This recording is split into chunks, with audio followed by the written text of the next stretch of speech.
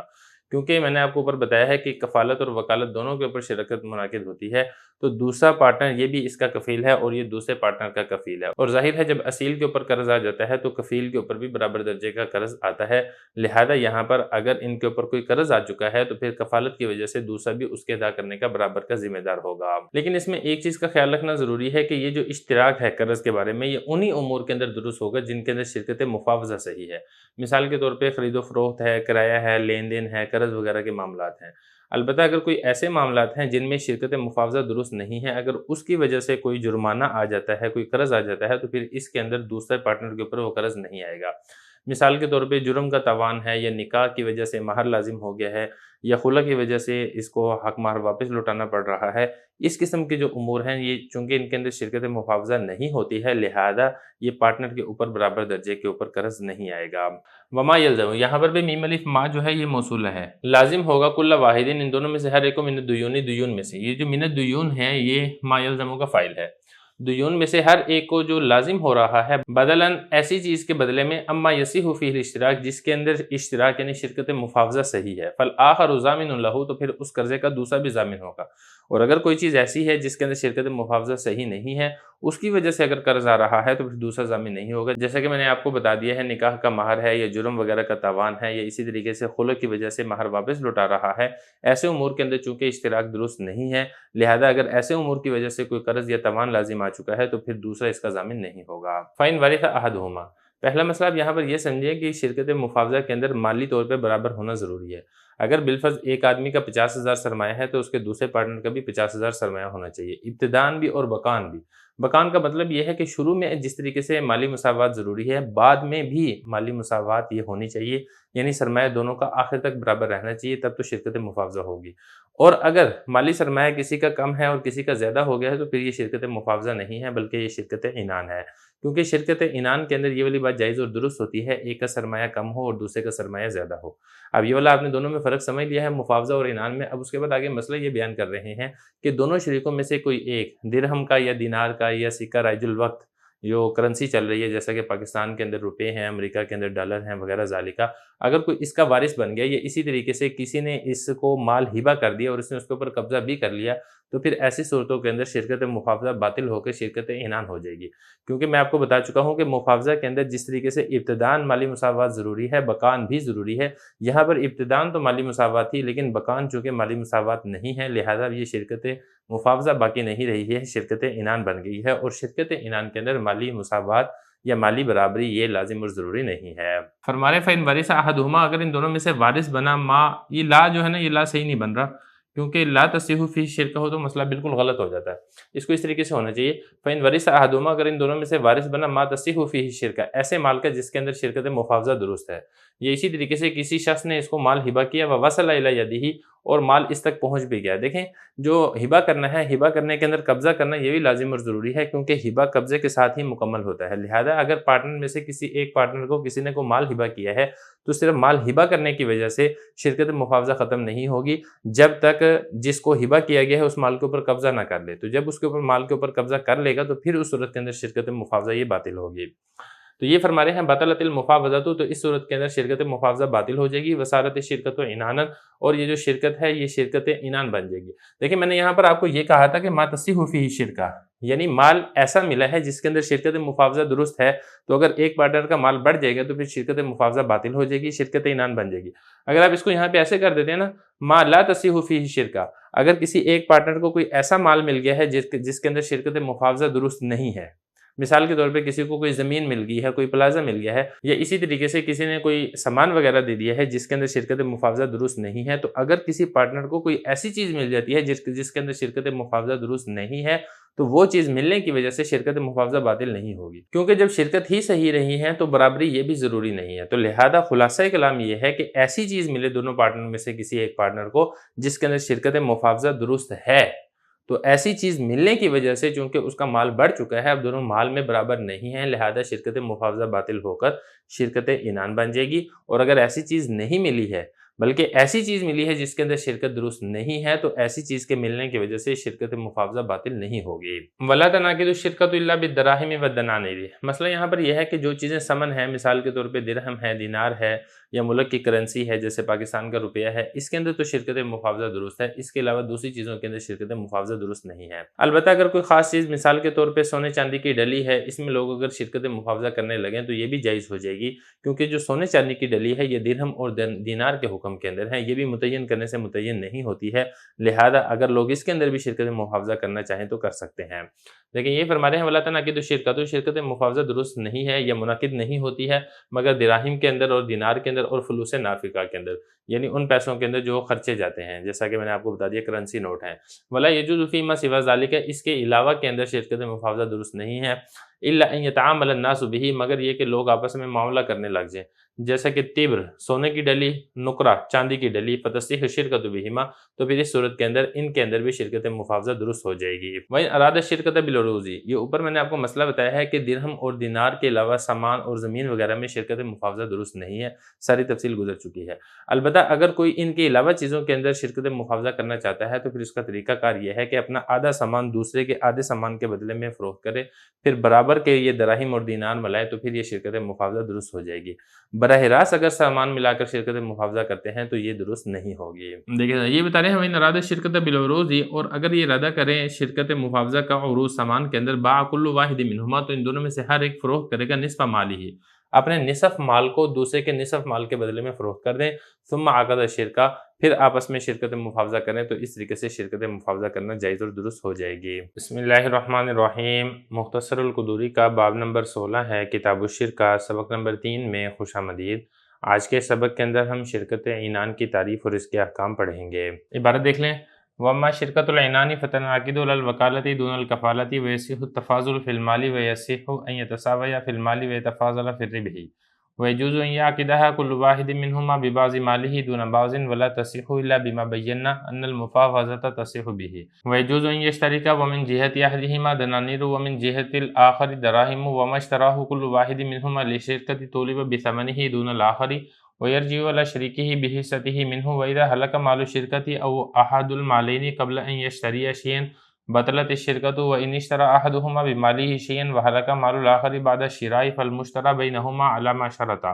ويرجع على شريكه بحصته من ثمنه ويجوز الشركة وإن لم يخلط المال ولا تصح الشركة إذا اشترط لأحدهما دراهم مسماة من الربح ولكل واحد من المفاوضين وشريكي العنان أن يبزع المال ويدفعه مضاربة ويوكل من يتصرف فيه ويرهن ويسترهن ويستاجر الأجنبي عليه ويبيع بالنقد والنسيئة ويده في المال يد أمانة۔ ترجمہ دیکھ لیں، بہرحال شرکت عنان منعقد ہوتی ہے وکالت پر نہ کہ کفالت پر، اور صحیح ہے اضافہ مال میں، اور یہ بھی صحیح ہے کہ مال میں دونوں برابر ہوں اور منافع کے اندر اضافہ ہو، اور جائز ہے کہ منعقد کریں ان دونوں میں سے ہر ایک اپنے بعض مال پر نہ کہ بعض مال پر، اور نہیں صحیح ہوتی شرکت عنان مگر جو ہم بیان کر چکے ہیں کہ مفاوضہ جس سے صحیح ہوتا ہے، اور جائز ہے کہ شریک ہوں اور ایک آدمی کی جہت سے دنانیر ہوں اور دوسرے کے پاس سے درہم ہوں، اور ان دونوں میں سے جو ایک بھی شریک خریدے گا شرکت کے لیے تو طلب کیا جائے گا اس کے ثمن کا اسی سے نہ کہ دوسرے سے، اور وہ رجوع کرے گا اپنے شریک پر اس کے حصہ کے برابر اس سے، اور جب ہلاک ہو جائے شرکت کا مال یا دونوں مالوں میں سے کوئی ایک قبل اس کے کہ انہوں نے کوئی چیز خریدی ہو اس سے، تو شرکت باطل ہو جائے گی، اور اگر ان دونوں میں سے کسی نے کوئی چیز خرید لی اپنے مال سے اور دوسرے کا مال ہلاک ہو گیا خریدنے کے بعد، تو جو چیز خریدی گئی ہے وہ ان دونوں کے درمیان اسی اعتبار سے ہوگا جس پر انہوں نے شرط لگائی، اور وہ رجوع کرے گا اپنے شریک پر اس کے ثمن میں سے حصے کے برابر۔ اور جائز ہے شرکت اگرچہ دونوں اپنے مال کو نہ ملائیں، اور صحیح نہیں ہے شرکت اگر شرط لگا دی جائے ان دونوں میں سے کسی ایک کے لیے مقرر دراہم نفع میں سے۔ شرکت مفاوضہ کرنے والوں میں سے دونوں میں سے ہر ایک کے لیے اور شرکت عنان کے دونوں شریکوں میں سے ہر ایک کے لیے یہ والی بات جائز ہے کہ وہ اپنے مال کو تجارت کے لیے دیں، اور دیں کسی شخص کو مضاربت کے طور پر، اور وکیل بنائے ایسے شخص کو جو تصرف کرے اس مال میں، اور رہن دے اور رہن لے، اور اجرت پر رکھے اجنبی کو اس مال پر، اور وہ فروخت کرے نقد بھی اور ادھار بھی، اور شریک کا قبضہ مال میں امانت کا قبضہ ہے۔ عبارت اور ترجمہ ہو چکا ہے، اب چلتے ہیں اس کی تشریح کی طرف۔ شرکت عنان یہاں سے شروع کر رہے ہیں۔ عنان یعنی عین کے کسرہ کے ساتھ، اس کا معنی ہوتا ہے اعراض کرنا، چونکہ اس شرکت میں کفالت سے اعراض کیا جاتا ہے، اس لیے اس شرکت کو شرکت عنان کہا جاتا ہے۔ دیکھیں یہ شرکت مالی کی دوسری قسم ہے شرکت عنان۔ اس کا مطلب یہ ہوتا ہے کہ دو آدمی تجارت کی مختلف چیزوں میں سے کسی ایک چیز کی تجارت مشترکہ طور پہ کریں۔ مثال کے طور پہ گندم کی تجارت میں شریک ہوں۔ اس شرکت میں ہر ایک شریک سامان خریدنے میں دوسرے کا وکیل بنتا ہے کہ مال تجارت میں سے جو خریدے گا اس میں سے آدھا اپنے لیے ہوگا اور آدھا اس کے شریک کے لیے ہوگا۔ البتہ یہ والی جو شرکت ہے اس میں کفالت کی شرط نہیں لگائی جاتی ہے، یعنی فریقین ایک دوسرے کے نقصان میں یا اسی طریقے سے مال کے ذمہ دار نہیں ہوتے ہیں، بلکہ اس میں سے جو شریک بھی قرض لیتا ہے وہ قرض پورے کا پورا اسی شریک کے ذمہ ہوتا ہے جس نے قرض لیا ہے۔ پھر اس شرکت عنان میں اور اسی طریقے سے شرکت مفاوضہ میں ایک اور فرق بھی ہے۔ پھر شرکت عنان یہ مسلمان اور کافر کے درمیان بھی منعقد ہو سکتی ہے، اسی طریقے سے نابالغ اور بالغ کے درمیان بھی ہو سکتی ہے، آزاد اور غلام کے درمیان بھی ہو سکتی ہے، جبکہ شرکت مفاوضہ میں ایسا نہیں ہو سکتا ہے جیسا کہ میں نے آپ کو تفصیل سے بتایا ہے۔ اب ذرا عبارت دیکھیں، فرما رہے ہیں کہ شرکت عنان وکالت پر منعقد ہوتی ہے، یعنی دونوں میں سے ہر ایک دوسرے کا وکیل تو ہوتا ہے دون الکفالتی، لیکن کفیل نہیں ہوتا ہے۔ اگر قرض ہے تو قرض کی ذمہ داری جو لے گا اسی کے اوپر آئے گی،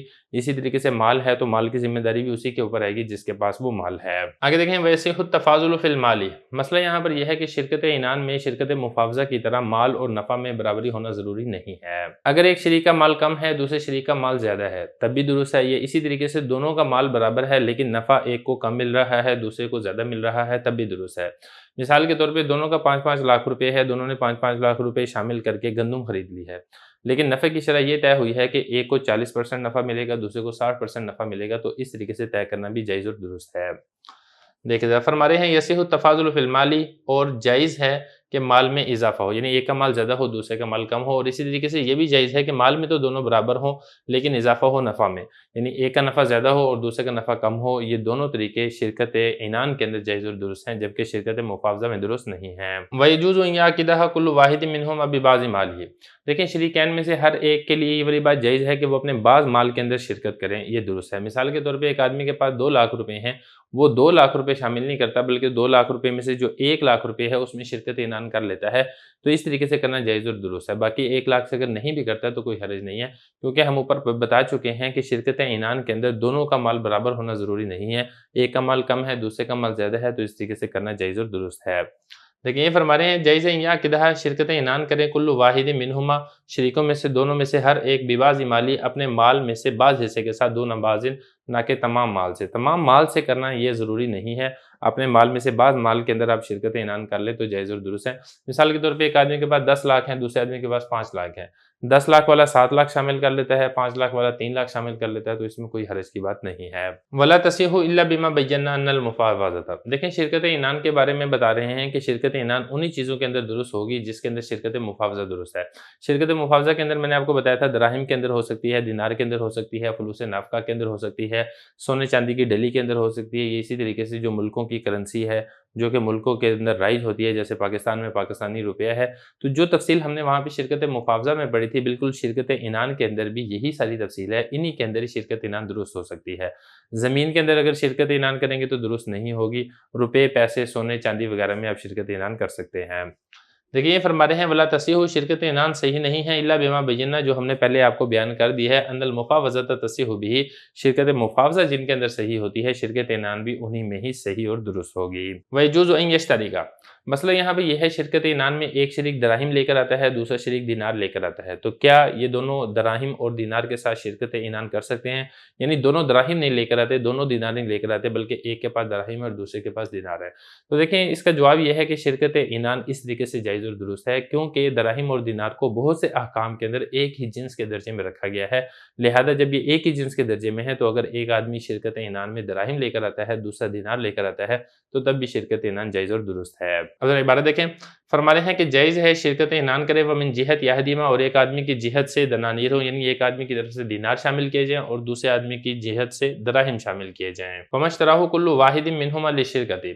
مثلا یہاں پر یہ ایک آدمی نے شرکت کے لیے کوئی مال خریدا اور اس کی جو قیمت ہے وہ خریدنے والے شریک پر ہی لازم ہوگی، البتہ جتنی قیمت دوسرے شریک کے حصے میں آئے گی وہ اس سے اس کا وصول کر لے گا، کیونکہ شرکت عنان کے اندر شریک دوسرے کا وکیل ہوتا ہے، لہذا جو بھی خریدا ہے آدھا اس میں دوسرے شریک کا ہوگا، لیکن کفیل نہیں ہوتا ہے، اس لیے بائی نے جس شریک کو مال فروخت کیا ہے بائی تمام کی تمام قیمت اسی سے وصول کرے گا، دوسرے شریک سے اس کی قیمت وصول نہیں کرے گا۔ مثال دیکھ لیں تاکہ بات سمجھنی آسان ہو جائے، جیسے کہ شاہد اور ناصر ان دونوں کے درمیان شرکت عنان ہے، ان دونوں نے طے یہ کیا تھا 50,000 اس کی طرف سے تھے اور 50,000 اس کی طرف سے تھے، 50,000 دونوں نے شامل کر کے تجارت کی تھی اور شرکت عنان طے ہوا تھا، اور یہ بھی طے ہوا تھا کہ شاہد کو نفع کا ملے گا 60% اور جو ناصر ہے ناصر کو ملے گا نفع کا 40%۔ اب زاہد نے سائیکل فروخت کی ہے شاہد کو، اور شاہد نے سائیکل کو خریدا ہے شرکت عنان کے طور پر۔ اب زاہد نے بالفرض یہ سائیکل فروخت کی ہے 20,000 کی۔ اب یہ جو 20,000 ہے زاہد، یہ ٹوٹل وصول کرے گا شاہد سے۔ ایسا نہیں ہے کہ دونوں چونکہ 50-50 کے پارٹنر ہیں تو شاہد سے 10,000 وصول کر لے اور ناصر سے 10,000 وصول کر لے، کیونکہ میں آپ کو بتا چکا ہوں شرکت عنان میں ایک شریک دوسرے شریک کا کفیل نہیں ہوتا، اگر کفیل ہوتا تب تو پھر اس نے آدھے اس سے وصول کر لینے تھے۔ تو لہذا خلاصہ یہ ہے کہ زاہد 20,000 تو ٹوٹل وصول کرے گا شاہد سے، لیکن شاہد نے چونکہ 20,000 ادا کی ہیں، اس میں سے 10,000 ناصر کے ہیں، تو شاہد 10,000 ناصر سے وصول کر لے گا۔ دیکھیں ذرا، یہ فرما رہے ہیں وَمَشْتَرَاهُ، یہ میم الف ما موصولہ ہے، اور جو خریدے گا دونوں میں سے کوئی ایک لِشِرْکَتِ شرکت عنان کے طور پہ طُولِبَ بِثَمَنِهِ، اسی سے مطالبہ کیا جائے گا ثمن کا، دون الاخر نہ کہ دوسرے سے، یعنی زاہد جو مطالبہ کرے گا یہ شاہد سے ہی مطالبہ کرے گا، دوسرے سے مطالبہ نہیں کرے گا۔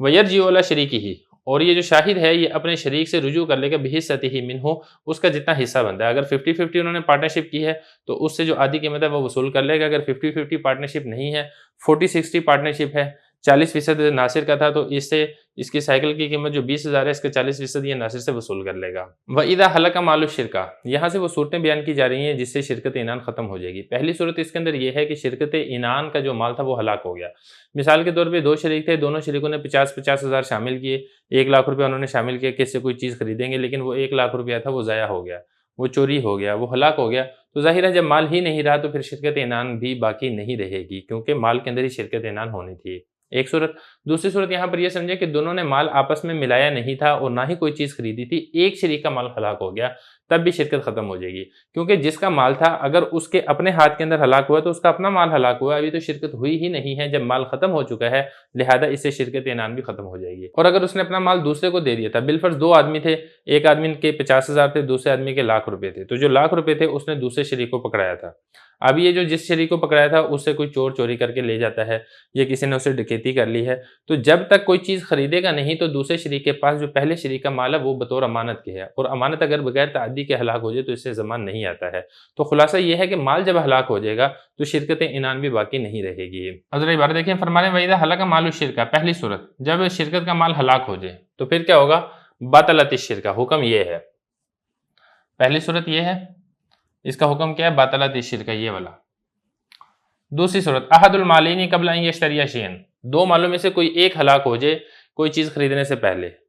تب بھی حکم یہی ہے، باطلت الشرکہ، یعنی شرکت باطل ہو جائے گی کیونکہ مال ہی باقی نہیں رہا ہے۔ جب مال باقی نہیں رہا ہے تو پھر شرکت کس چیز میں ہو سکتی ہے؟ آگے دیکھیں، وَإِنِ اشْتَرَىٰ أَحَدُهُمَا بِمَالِهِ شَيْئًا، اور اگر ان دونوں میں سے کسی ایک نے اپنے مال سے کوئی چیز خرید لی اور دوسرے کا مال ہلاک ہو گیا خریدنے کے بعد۔ دیکھیں شرکت عنان کے اندر جب مثال کے طور پہ یہ دو شریک ہیں، ایک ہے شاہد اور دوسرا ہے ناصر، شاہد کے تھے 50,000 اور ناصر کے تھے 50,000، دونوں نے 1,00,000 روپے کے اندر شرکت عنان کی تھی۔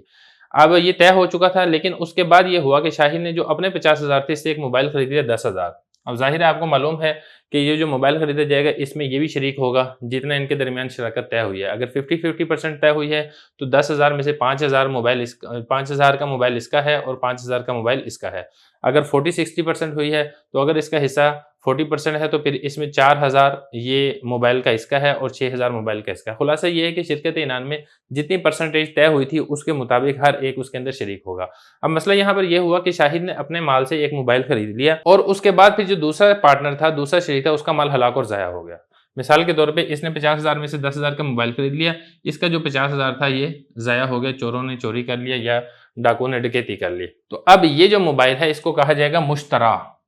مشتری نہیں آپ نے اس کو پڑھنا، مشترا کا مطلب ہوتا ہے خریدا ہوا۔ اب یہ جو خریدا ہوا موبائل ہے، آیا یہ 10 کا 10,000 اسی کے پیٹے میں آئے گا یا یہ شاہد ہے 5,000 اس سے وصول کرے گا اگر ان دونوں کے درمیان 50-50% طے ہوا ہے؟ تو اس کے بارے میں بتا رہے ہیں کہ شاہد 5,000 کا ناصر سے رجوع کر لے گا، کیونکہ یہاں پہ شرکت منعقد ہو جانے کے بعد مال ہلاک ہوا۔ اگر تو شرکت منعقد ہونے سے پہلے مال ہلاک ہو جاتا تب تو پھر اس نے رجوع نہیں کرنا تھا۔ دیکھیں ذرا، یہ فرما رہے ہیں وَإِنِ اشْتَرَىٰ أَحَدُهُمَا بِمَالِهِ شَيْئًا، اور اگر دونوں شریکوں میں سے کسی ایک نے اپنے مال سے کوئی چیز خرید لی، مثال کے طور پہ شاہد نے موبائل خرید لیا 10,000 کا، وَحَلَقَ مَالُ الْآخَرِ بَعْدَ الشِّرَاءِ، اور دوسرے کا مال ہلاک ہوا ہے موبائل خریدنے کے بعد، فالمشترا، تو پھر یہ جو خریدا ہوا موبائل ہے بینہما، ان دونوں شریکوں کے درمیان علی ما شرط، اسی کے مطابق ہوگا جو ان دونوں کے درمیان شرط طے ہوئی تھی۔ اگر 50-50% کے اوپر شرکت عنان ہوئی تھی تو یہ جو شاہد ہے یہ ناصر سے 5,000 وصول کرے گا، اور اگر 40-60% ہوئی تھی یا 30-70% ہوئی تھی، اگر اس کا حصہ 70% تھا تو شاہد اس سے 7,000 وصول کرے گا۔ یہ فرما رہے ہیں وَيَرْجِعُ عَلَى شَرِيكِهِ بِحِصَّتِهِ مِنْ ثَمَنِهِ، رجوع کرے گا، یعنی یہ جو شاہد ہے یہ رجوع کرے گا علی شریکی اپنے پارٹنر ناصر سے بِحِصَّتِهِ مِنْ ثَمَنِهِ، اس کے حصے کے برابر ثمن میں سے، یعنی جو آپس میں طے ہوا تھا اسی کے مطابق اس کے ذمہ جتنی ثمن بنتی ہوگی وہ اس ناصر سے شاہد وصول کرے گا۔ آگے دیکھیں وَيَجُوزُ الشِّرْكَةُ وَإِن لَمْ يَخْلِطْ الْمَالَ، مسئلہ یہاں پر یہ ہے کہ شرکاء اگر عقد شرکت کے اندر مال کو آپس میں نہ ملائیں بلکہ ہر ایک مال اپنے قبضے کے اندر رکھے تو شرکت عنان کے اندر اس کی گنجائش ہے، کیونکہ دیکھیں شرکت عنان کا جو دار و مدار ہے وہ تصرف پر ہوتا ہے کہ جو ایک شریک جو بھی چیز خریدے گا وہ خریدی ہوئی چیز دونوں کے درمیان آدھی آدھی ہوگی، اسی مناسبت سے شرط کے مطابق نفع ہوگا۔ مال ملانے کی، دونوں کو ایک جگہ پر رکھنے کی یا ایک اکاؤنٹ میں رکھنے کی، ایک تجوری کے اندر رکھنے کی، ایک الماری کے اندر رکھنے کی خاص ضرورت نہیں ہے۔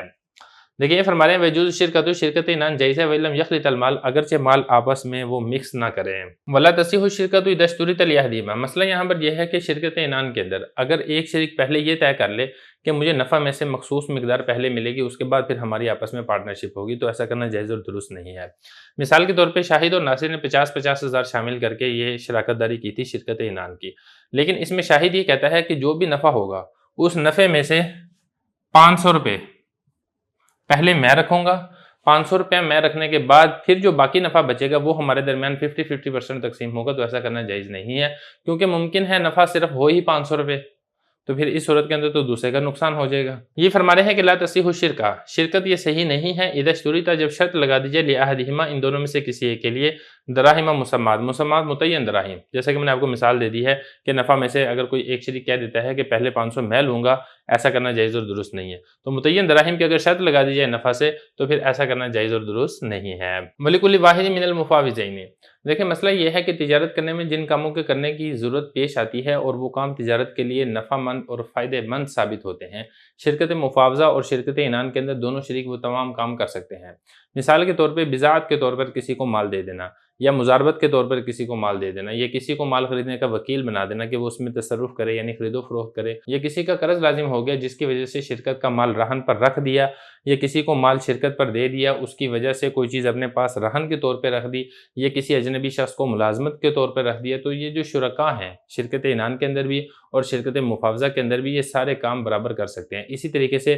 مال کو نقد بیچ سکتے ہیں، مال کو ادھار بھی فروخت کر سکتے ہیں۔ اور عبارت دیکھیں فرما رہے ہیں وَلِكُلِّ وَاحِدٍ مِّنَ الْمُفَاوِضَيْنِ، شرکت مفاوضہ کرنے والوں میں سے دونوں میں سے ہر ایک وشریک کا یل عنانی، اصل میں شریکانی ہے حالت رفع میں، حالت نسبی اور جری میں ہوتا ہے شریکینی، شریک کی تثنیہ ہے یہ، تو جب اضافت کی ہے عنان کی طرف تو نون تثنیہ گر گیا، یعنی شرکت عنان کے دونوں شریک ان کے لیے جائز ہے، کیا جائز ہے؟ ان یبزع، ابزع یبزع ابزاع، باب اس کا افعال ہے اور اس کا مطلب یہ ہوتا ہے کہ کسی کو مال دینا تجارت کے لیے، یعنی وہ کسی اور آدمی کو تجارت کے لیے مال دے سکتے ہیں۔ اسی طریقے سے مال مضاربت کے طور پر بھی دے سکتے ہیں اور وکیل بنا سکتے ہیں کسی ایسے شخص کو جو ان کے مال کے اندر تصرف کرے اور رہن رکھ دے یا رہن اپنے پاس کوئی چیز رکھ لے، تو یہ والے سارے کام کر سکتے ہیں۔ اسی طریقے سے کسی اجنبی کو اجرت کے اوپر بھی رکھ سکتے ہیں، دکان کی چوکیداری کے اوپر رکھ سکتے ہیں، دکان میں ملازمت کے طور پہ رکھ سکتے ہیں، اور اسی طریقے سے مال کو نقد فروخت کر سکتے ہیں، مال کو ادھار فروخت کر سکتے ہیں۔ تو یہ سارے کے سارے کام جو کہ تجارت کے اندر فائدہ مند ثابت ہوتے ہیں، ضروری کام ہوتے ہیں، یہ شرکت عنان اور شرکت مفاوضہ کے اندر دونوں شریک کر سکتے ہیں۔ وَيَدُهُ فِي الْمَالِ يَدُ أَمَانَةٍ، دیکھیں شریک کے قبضے میں جو شرکت کا مال موجود ہے وہ امانت کے حکم کے اندر ہوتا ہے، اگر بغیر زیادتی کے اور بغیر اپنے قصور کے اگر وہ ہلاک اور ضائع ہو جاتا ہے تو اس پر تاوان لازم نہیں ہوتا ہے، کیونکہ شریک کی اجازت سے اس کے اوپر قبضہ ہے اور کسی بدلے کے بغیر قبضہ ہے، لہذا یہ امانت کا قبضہ تصور ہوگا۔ تو یہ بتا رہے ہیں وَيَدُهُ فِي الْمَالِ، اور جو شریک کا قبضہ ہے مال پر یہ یدو امانتٍ، یہ امانت کے طور پر قبضہ ہے۔ مثال کے طور پہ شاہد اور ناصر نے 50-50 ہزار شراکت داری کی تھی، اب ناصر کا جو 50 ہزار ہے یہ شاہد کے پاس ہے، شاہد کے پاس اپنا 50 ہزار بھی ہے اور اپنے پارٹنر کا 50 ہزار بھی ہے۔ اب اس کے بعد یہ ہوا کہ چوری ہوگی، اب چوری ہوگی جس کی وجہ سے 50 ہزار چلا گیا، تو اب یہ جو شاہد ہے شاہد ناصر کو ضمان نہیں دے گا، کیوں؟ کیونکہ یہ امانت تھی اور امانت بغیر تعدی اور بغیر ظلم کے ہلاک ہوئی ہے۔ بسم اللہ الرحمن الرحیم، مختصر القدوری کا باب نمبر 16 ہے، کتاب الشرکہ سبق نمبر 4 میں خوش آمدید۔ آج کے سبق کے اندر ہم شرکت صنائع اور شرکت وجوہ کے بارے میں پڑھیں گے۔ عبارت دیکھ لیں، وَأَمَّا شِرْكَةُ الصَّنَائِعِ فَالْخَيَّاطَانِ وَالصَّبَّاغَانِ يَشْتَرِكَانِ عَلَىٰ أَن يَتَقَبَّلَ الْأَعْمَالَ وَيَكُونُ الْكَسْبُ بَيْنَهُمَا فَيَجُوزُ ذَلِكَ وَمَا يَتَقَبَّلُهُ كُلُّ وَاحِدٍ مِّنْهُمَا مِنَ الْعَمَلِ يَلْزَمُهُ وَيَلْزَمُ شَرِيكَهُ فَإِنْ عَمِلَ أَحَدُهُمَا دُونَ الْآخَرِ فَالْكَسْبُ بَيْنَهُمَا نِصْفَانِ وَأَمَّا شِرْكَةُ الْوُجُوهِ فَالرَّجُلَانِ يَشْتَرِكَانِ وَلَا مَالَ لَهُمَا عَلَىٰ أَن يَشْتَرِيَ بِوُجُوهِهِمَا ويبيع فتصح الشركة على هذا وكل واحد منهما وكيل الآخر فيما يشتريه فإن شرط أن يكون المشترى بينهما نصفان فالربح كذلك ولا يجوز أن يتفاضل فيه وإن شرط أن المشترى بينهما أثلاثا فالربح كذلك۔ ترجمہ دیکھ لیں، بہرحال شرکت صنائع دو درزی یا دو رنگریز شریک ہو جائیں اس بات پر کہ وہ دونوں کام کو پکڑیں گے اور کمائی ان دونوں کے درمیان ہوگی، تو اس طریقے سے کرنا جائز ہے، اور ان دونوں میں سے ہر ایک جو کام کو قبول کرے گا اس کو بھی لازم ہو جائے گا اور اس کے شریک کو بھی وہ کام کرنا لازم ہوگا، اور اگر ان دونوں میں سے کسی ایک نے وہ کام کر لیا دوسرے نے نہ کیا تو تب بھی کمائی دونوں کے درمیان نصف نصف ہوگی۔ بہرحال شرکت وجوہ یہ ہے کہ دو آدمی شریک ہو جائیں اور ان دونوں کے پاس مال نہ ہو، اس بات پر شراکت کریں کہ وہ دونوں خریدیں گے اپنے تعلقات کی وجہ سے اور فروخت کریں گے، اس قسم کی شرکت بھی صحیح ہے، اور ان دونوں میں سے ہر ایک دوسرے کا وکیل ہوگا جو وہ خریدے گا، اور اگر وہ دونوں شرط لگا دیں کہ مشترا یعنی خریدی ہوئی چیز ان دونوں کے درمیان نصف نصف ہوگی تو نفع بھی ایسے ہی ہوگا، اور جائز نہیں ہے کہ ان دونوں میں سے کوئی ایک نفع میں اضافہ لے، اور اگر وہ دونوں شرط لگا دیں کہ خریدی ہوئی چیز ان دونوں کے درمیان تہائی کے اعتبار سے ہوگی تو نفع بھی اسی طرح ہوگا۔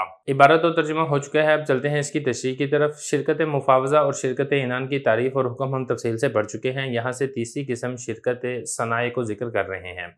شرکت صنائع کی صورت یہ ہوتی ہے کہ دو پیشہ ور، مثال کے طور پہ دو درزی ہیں یا اسی طریقے سے دو رنگ کرنے والے ہیں، وہ آپس میں شریک ہو جائیں کہ ہم دونوں مل کر کام لیں گے اور مل کر کام کریں گے، اور جو نفع ہوگا وہ ہم آپس میں آدھو آدھ تقسیم کر لیں گے، یا پھر اور کسی اعتبار سے یہ شرط لگا لیں گے ہم اس طریقے سے نفع کو تقسیم کریں گے۔ تو چونکہ یہ کاریگری کے اندر شرکت ہے اسی وجہ سے اس کو شرکت صنائع کہتے ہیں۔ اب شریکین میں سے ایک شریک جو بھی کام لے گا وہ کام دونوں کو پورا کرنا پڑے گا، اور اسی طرح اگر کسی ایک نے وہ کام پورا کر دیا دوسرے نے کام بالکل نہ کیا تب بھی جو آمدنی ہوگی وہ ان دونوں کے درمیان شرط کے مطابق آدھو تقسیم ہوگی۔ کام نہ کرے تو کام کرنے کا مطالبہ تو کیا جا سکتا ہے، لیکن شرط چونکہ آدھے آدھے نفع کی ہے لہذا شرط کے مطابق نفع آدھو تقسیم کرنا ہی ضروری ہوگا۔ عبارت دیکھ لیں، فرما رہے ہیں شرکت صنائع، صنائع یہ صنیعہ کی جمع ہے، کام کو کہا جاتا ہے۔ فالخیاطان، خیاطان یہ تثنیہ ہے، خیاط کی درزی کو کہتے ہیں۔ صباغان یہ تثنیہ ہے، صباغ کی رنگریز کو کہا جاتا ہے۔ یہ دونوں شریک ہو جائیں اس بات پر ان یتقبلا، تقبل یتقبل تقبلا باب تفاعل ہے، اور اس کا مطلب ہوتا ہے کام کو لازم کرنا،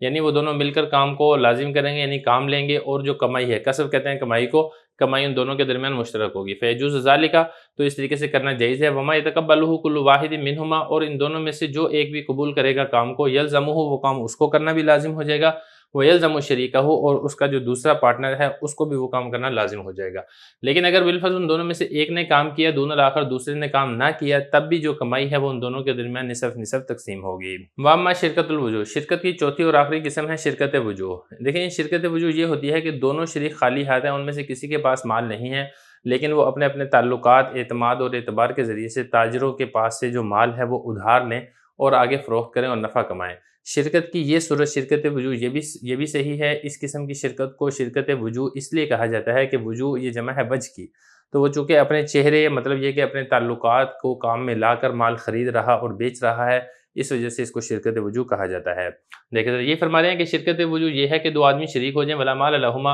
اور ان دونوں کے پاس کوئی مال نہیں ہے، اللہ اس بات کے اوپر شراکت ہوئی ہے ان یشتریہ کہ وہ دونوں خریدیں گے، یعنی ادھار خریدیں گے، بوجوہہما اپنا چہرہ دکھا کے، ہم اپنی پنجابی میں کہتے ہیں اپنی بوتھی دکھا کے، مطلب یہ کہ اپنے تعلقات اور اپنے اعتبار کے ذریعے سے وہ ادھار مال لیں گے، ویبیع، اور پھر اس مال کو فروخت کریں گے، اور جو نفع ہوگا وہ درمیان میں آدھو آدھ تقسیم ہوگا۔ کیونکہ دیکھیں بعض اوقات ایسا ہوتا ہے ایک آدمی خریدنے میں ماہر ہوتا ہے، وہ اپنے تعلقات استعمال کر کے ادھار چیز اچھے طریقے سے خرید لیتا ہے، اور ایک آدمی ایسا ہوتا ہے کہ جو خریدنے میں اس کو اتنی مہارت نہیں ہوتی لیکن اس کو بیچنے کے اندر بڑی مہارت ہوتی ہے، تو لہٰذا جب ایسے دو آدمی آپس میں مل جائیں گے تو پھر دونوں کا کام چل جائے گا، اگر دونوں نہیں ملیں گے تو کسی ایک کا بھی کام نہیں چلے گا، اسی وجہ سے شرکت وجوہ کرنا یہ بھی جائز اور درست ہے۔ تو یہ فرما رہے ہیں کہ فتصح الشرکۃ لہذا، تو اس قسم کی شرکت یہ بھی درست ہے۔ وکل واحد منہما وکیل الآخر فیما یشتریہ، مسئلہ یہاں پر یہ ہے کہ شرکت وجوہ کے اندر ایک شریک جو خریدے گا آدھا اس کا ہوگا اور آدھا اس کے پارٹنر یعنی دوسرے شریک کا ہوگا، کیونکہ اس شراکت کے اندر شریک دوسرے کا وکیل ہوتا ہے، پہلا شریک دوسرے کا وکیل ہے، دوسرا شریک پہلے کا وکیل ہے، لہذا جو بھی چیز خریدی جائے گی وہ دونوں کی آدھی آدھی ہوگی۔ تو یہ فرما رہے ہیں وکل واحد منہما، اور اس شراکت کے اندر ان دونوں میں سے ہر ایک دوسرے کا وکیل ہوگا، فیما یشتریہ جو وہ خریدے گا، لہذا آدھو آدھ دونوں کی ہوگی، اور پھر نفع بھی پھر ایسے ہی تقسیم کیا جائے گا۔ فَإِن شَرَطَ أَن يَكُونَ الْمُشْتَرَى بَيْنَهُمَا نِصْفَانِ، دیکھیں جو شرکت وجوہ ہے اس میں جو چیز خریدی جاتی ہے اس کے اعتبار سے نفع تقسیم ہوتا ہے، اگر دونوں کا خریدا ہوا مال آدھا آدھا ہے تو نفع بھی آدھا آدھا تقسیم ہوگا۔ ایسا نہیں ہے کہ دونوں کا خریدا ہوا مال تو آدھا آدھا ہے لیکن نفع کی وہ شرط لگا دیتے ہیں کہ تمہیں 40% نفع ملے گا، مجھے 60% نفع ملے گا، اس قسم کی شرط لگانا یہ یہ صحیح نہیں ہے، یہ شرط باطل ہے اور نفع دونوں کے درمیان آدھا آدھا ہی تقسیم ہوگا۔ البتہ یہ ہے کہ اگر ایک آدمی نے کوئی چیز خریدی ہے، وہ ہے 33% کوئی چیز خریدی ہے، دوسرے آدمی نے جو چیز خریدی ہے وہ ہے 66% چیز خریدی ہے، ایک آدمی کا 1/3 ہے، دوسرے آدمی کا 2/3 ہے، تو پھر نفع بھی ایسے ہی تقسیم ہوگا۔ تو خلاصہ کلام یہ ہے کہ خریدی ہوئی چیز، اس میں جو شرح ہے، جو تناسب ہے، نفع کے اندر بھی وہی شرح وہی تناسب ہونا لازم اور ضروری ہے۔ دیکھیں ذرا یہ فرمانے فَإِن شَرَطَ، اگر ان دونوں نے شرط لگا لی اَن يَكُونَ الْمُشْتَرَى کہ جو بھی چیز خریدی جائے گی، یہ مشترا آپ نے اس کو پڑھنا ہے یعنی خریدی ہوئی چیز، بینہما ان دونوں کے درمیان نصف نصف ہوگی، یعنی آدھی تم خریدو گی آدھی میں خریدوں گا، فَرِبْحُ كَذَلِكَ تو نفع بھی ایسے ہی آدھا تقسیم ہوگا۔ اور یہ جائز نہیں ہے کہ ان دونوں میں سے کوئی ایک نفع اضافی لے لے، کیوں؟ کیونکہ جو چیز خریدی جا رہی ہے وہ نصف نصف خریدی ہوئی ہے۔ اور اگر دونوں شرط یہ لگا لے ان المشترى بینہما اثلاثاً کہ جو خریدی ہوئی چیز ہے وہ اثلاث ثلث کے اعتبار سے تقسیم ہوگی، ایک ثلث میرا، دو ثلث تمہارے ہیں، یا پھر دو ثلث میرے اور ایک ثلث تمہارا ہے، فَالرِّبْحُ كَذَلِكَ تو پھر جو نفع ہے نفع بھی پھر ایسے ہی تقسیم ہوگا۔ بسم اللہ الرحمن الرحیم، مختصر القدوری کا باب نمبر 16 ہے، کتاب الشرک کا سبق نمبر 5 میں خوش آمدید۔ آج کے سبق کے اندر ہم شرکت فاسدہ کے احکام پڑھیں گے۔ عبارت دیکھ لیں، وَلَا تَجُوزُ الشِّرْكَةُ فِي الِاحْتِطَابِ وَالِاحْتِشَاشِ وَالِاصْطِيَادِ وَمَا اصْطَادَهُ كُلُّ وَاحِدٍ مِّنْهُمَا أَوِ احْتَطَبَهُ فَهُوَ لَهُ دُونَ صَاحِبِهِ وَإِذَا اشْتَرَكَا وَلِأَحَدِهِمَا بَغْلٌ وَلِلْآخَرِ رَاوِيَةٌ يَسْتَقِي عَلَيْهَا الْمَاءَ وَالْكَسْبُ بَيْنَهُمَا لَمْ تَصِحِّ الشِّرْكَةُ وَالْكَسْبُ كُلُّهُ لِلَّذِي اسْتَقَى الْمَاءَ وَعَلَيْهِ أَجْرُ مِثْلِ الْبَغْلِ وَكُلُّ شِرْكَةٍ فَاسِدَةٍ فَالرِّبْحُ فِيهَا عَلَى قَدْرِ رَأْسِ الْمَالِ وَيَبْطُلُ شَرْطُ التَّفَاضُلِ وَإِذَا مَاتَ أَحَدُ الشَّرِيكَيْنِ أَوِ ارْتَدَّ وَلَهِكَ بِدَارِ الْحَرْبِ بَطَلَتِ الشِّرْكَةُ وَلَيْسَ لِوَاحِدٍ مِّنَ الشَّرِيكَيْنِ أَن يُؤَدِّيَ زَكَاةَ مَالِ الْآخَرِ إِلَّا بِإِذْنِهِ فَإِنْ أَذِنَ كُلُّ وَاحِدٍ مِّنْهُمَا لِصَاحِبِهِ أَن يُؤَدِّيَ زَكَاتَهُ فَأَدَّىٰ كُلُّ وَاحِدٍ مِّنْهُمَا فالثاني ضامن سواء علم بأداء الأول أو لم يعلم عند أبي حنیفة رحمہ اللہ تعالی وقال رحمهم اللہ تعالی إن لم يعلم لم يضمن۔ ترجمہ دیکھ لیں، اور جائز نہیں ہے شرکت ایندھن لانے میں، گھاس جمع کرنے میں اور شکار کرنے میں، اور جو شکار کے ان دونوں میں سے کسی ایک نے یا ایندھن لے کر آیا تو وہ اسی کے لیے ہوگا، نہ کہ اس کے شریک کے لیے۔ اور جب دو آدمی شریک ہو جائیں اور ان دونوں میں سے ایک کے پاس خچر ہو اور دوسرے کے پاس چمڑے کا بڑا ڈول ہو کہ وہ اس خچر پر لاد کر لوگوں کو پانی پلائیں گے اس ڈول سے، اور کمائی دونوں کے درمیان مشترک ہوگی، تو یہ شرکت صحیح نہیں ہے، اور کمائی تمام کی تمام اس شخص کے لیے ہوگی جو پانی پلائے گا، اور اس شخص پر خچر کی اجرت مثلی واجب ہوگی۔ اور ہر شرکت فاسدہ نفع اس میں راس المال کے بقدر ہوگا اور اس میں اضافے کی شرط باطل ہو جائے گی، اور جب شریکین میں سے کوئی ایک مر جائے یا مرتد ہو جائے اور دارالحرب چلا جائے تو شرکت باطل ہو جائے گی، اور شریکین میں سے کسی ایک کے لیے جائز نہیں ہے کہ وہ دوسرے کے مال کی زکوٰۃ ادا کرے مگر اس کی اجازت کے ساتھ، اور اگر ان دونوں میں سے ہر ایک نے اجازت دے دی اپنے ساتھی کو کہ وہ اس کی زکوٰۃ ادا کر دے، لہذا ان دونوں میں سے ہر ایک نے زکوٰۃ ادا کر دی، تو دوسرا ضامن ہوگا، برابر ہے کہ اسے پہلے کی ادائیگی کا علم ہو یا علم نہ ہو، امام صاحب رحمۃ اللہ علیہ کے نزدیک۔ اور صاحبین رحمۃ اللہ تعالیٰ فرماتے ہیں اگر علم نہیں ہے تو ضامن نہیں ہوگا۔ عبارت ہو چکی ہے، ترجمہ ہو چکا ہے، اب چلتے ہیں اس کی تشریح کی طرف۔ شرکت صحیحہ کی 4 قسمیں ہم نے گزشتہ سبقوں میں تفصیل سے پڑھ لی ہیں، یہاں سے شرکت فاسدہ کے احکام شروع کر رہے ہیں۔ دیکھیں، شرکت فاسدہ وہ شرکت ہوتی ہے جس میں شرکت کی صحیح ہونے کی شرطوں میں سے کوئی شرط نہ پائی جائے۔ اس مسئلے کا دار و مدار اس قاعدے کے اوپر ہے کہ جو چیزیں مباح ہیں، جو بندہ اس کے اوپر قبضہ کر لیتا ہے وہ مفت اسی کی ہو جاتی ہیں، اس میں شرکت کی ضرورت نہیں ہے، اور نہ ہی اس میں کسی قسم کی وکالت درست ہے۔ اب کتاب کے مسئلے کی طرف دیکھیں، جب ایندھن کی جو لکڑیاں ہیں یہ جنگل میں مفت ملتی ہیں، جو بھی ایندھن کی لکڑیاں جنگل سے جا کے چن لے گا وہ اسی کی ہو جائے گی، یا اسی طریقے سے جنگل کے اندر یا کھلے میدانوں کے اندر گھاس ہے وہ مفت ملتی ہے، جو بھی اس گھاس کو کاٹ لے گا وہ اسی کی ہو جائے گی، یا اسی طریقے سے شکار کا جانور ہے وہ بھی مفت ملتا ہے، جو بھی اس کو شکار کر لے گا وہ شکار اسی کا ہو جائے گا۔ لہذا ان چیزوں کے حاصل کرنے میں شرکت درست نہیں ہے، کیونکہ شرکت وکالت کو شامل ہوتی ہے، اور مباح چیزوں کے حاصل کرنے کے لیے وکالت نہیں ہو سکتی ہے، کیونکہ مباح چیزوں کا خود موکل مالک نہیں ہوتا ہے۔ جب موکل مالک نہیں ہوتا ہے تو وہ اپنی جگہ پر دوسرے کو کیسے قائم مقام کر سکتا ہے۔ اب ذرا عبارت دیکھیں، فرما رہے ہیں کہ شرکت جائز نہیں ہے احتطاب میں، احتشاش میں اور اصطیاد میں۔ یہ تینوں باب افتعال کے مصدر ہیں۔ احتطاب یہ حطب سے ہے، ایندھن کی لکڑی کو کہا جاتا ہے، اسی طریقے سے احتشاش یہ حشیش سے ہے، گھاس کو کہا جاتا ہے، اصطیاد یہ صید سے ہے، شکار کو کہا جاتا ہے۔ ومستادہ، یہ اصل میں کیا تھا؟ استادہ تھا،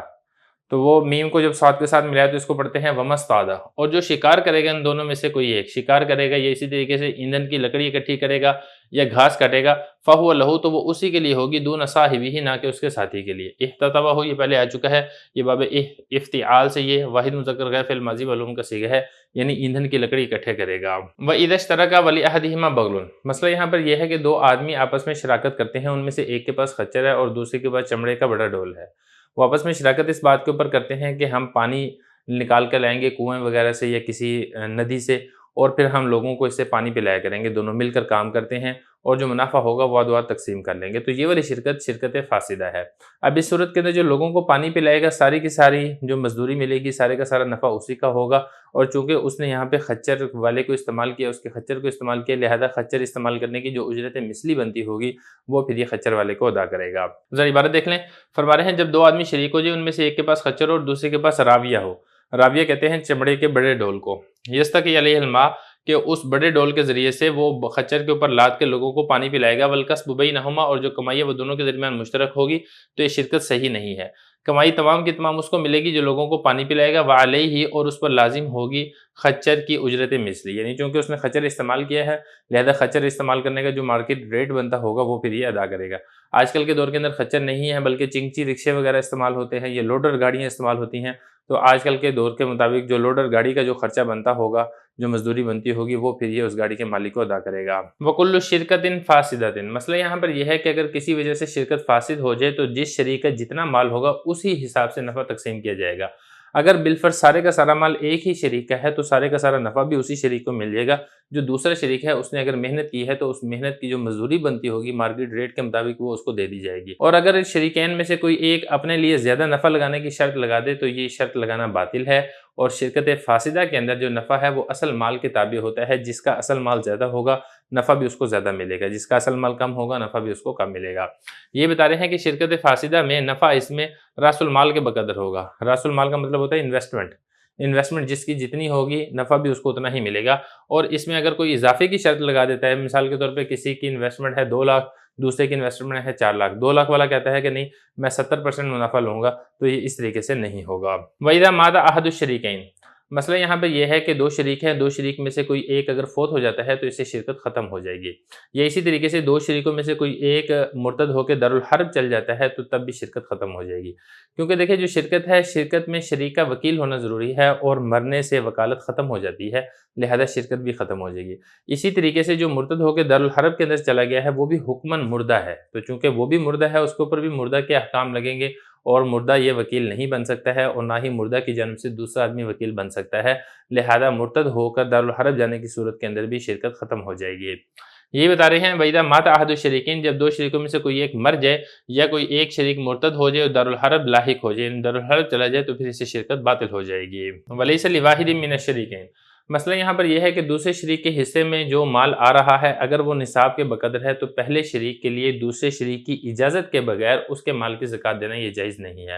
کیونکہ دیکھیں شریکین میں سے ہر ایک کو جو دوسرے کی طرف سے تصرف کی اجازت ہے وہ امور تجارت کے اندر تصرف کر سکتا ہے، اور جو زکوٰۃ ہے یہ تجارت کے کاموں میں سے کام نہیں ہے، لہذا اگر وہ زکوٰۃ ادا کرنا چاہتا ہے تو پھر اجازت لینا ضروری ہے، اگر اجازت لے گا پھر زکوٰۃ ادا کرے گا تو پھر زکوٰۃ ہوگی، اور اگر اس نے اجازت لیے بغیر زکوٰۃ ادا کر دی ہے تو نہ تو زکوٰۃ ادا ہوگی اور یہ شخص ضامن بھی ہوگا۔ دیکھیں یہ فرما رہے ہیں کہ شریکین میں سے کسی ایک شریک کے لیے جائز نہیں ہے کہ وہ دوسرے کے مال کی زکوٰۃ ادا کرے الا بإذنہ، مگر اس کی اجازت کے ساتھ۔ فإن أذن كل واحد منهما لصاحبه، دیکھیں اس سے پہلے مسئلہ یہاں پر یہ بتایا تھا کہ شریکین میں سے ہر شریک دوسرے کے مال کی زکوٰۃ ادا نہیں کر سکتا ہے، کیونکہ زکوٰۃ ادا کرنا امور تجارت میں سے نہیں ہے، اگر زکوٰۃ ادا کرنا چاہتا ہے تو پھر دوسرے شریک کی اجازت لینا ضروری ہے۔ اب مسئلہ یہاں پر یہ ہے کہ دونوں شریکوں میں سے ہر شریک نے دوسرے کو اس کے مال کی زکوٰۃ ادا کرنے کی اجازت دے دی ہے،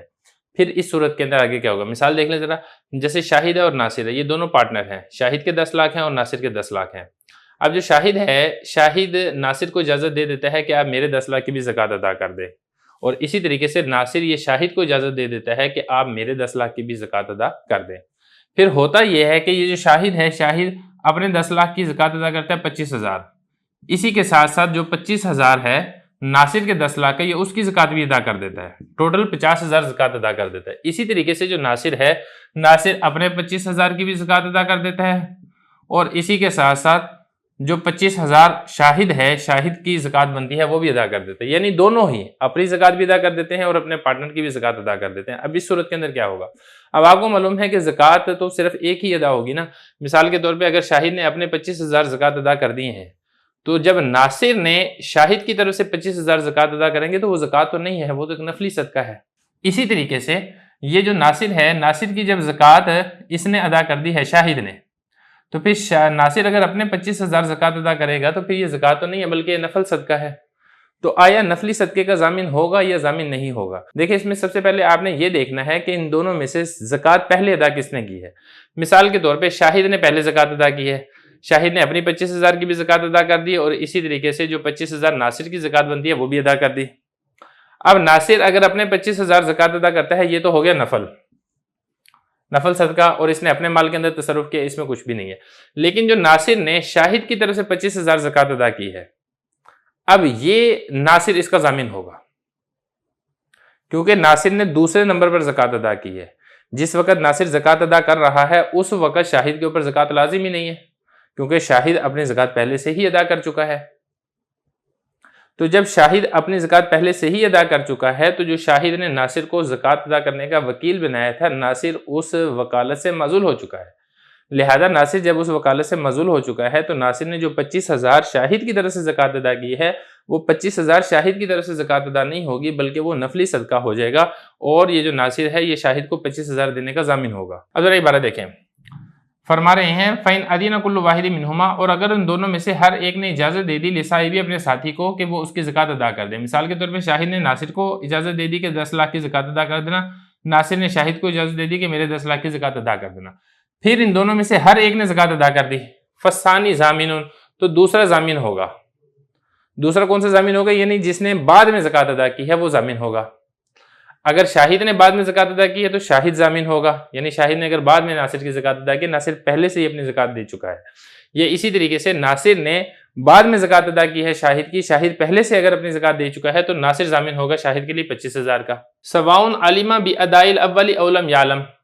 چاہے اس کو علم ہو کہ پہلے نے زکوٰۃ ادا کر دی ہے یا پہلے نے زکوٰۃ ادا نہیں کی ہے، دونوں صورتوں کے اندر ضامن ہوگا۔ مثال کے طور پہ شاہد نے پہلے زکوٰۃ ادا کر دی تھی تو شاہد ہے اول، اور ناصر نے بعد میں زکوٰۃ ادا کی ہے تو ناصر ہے ثانی۔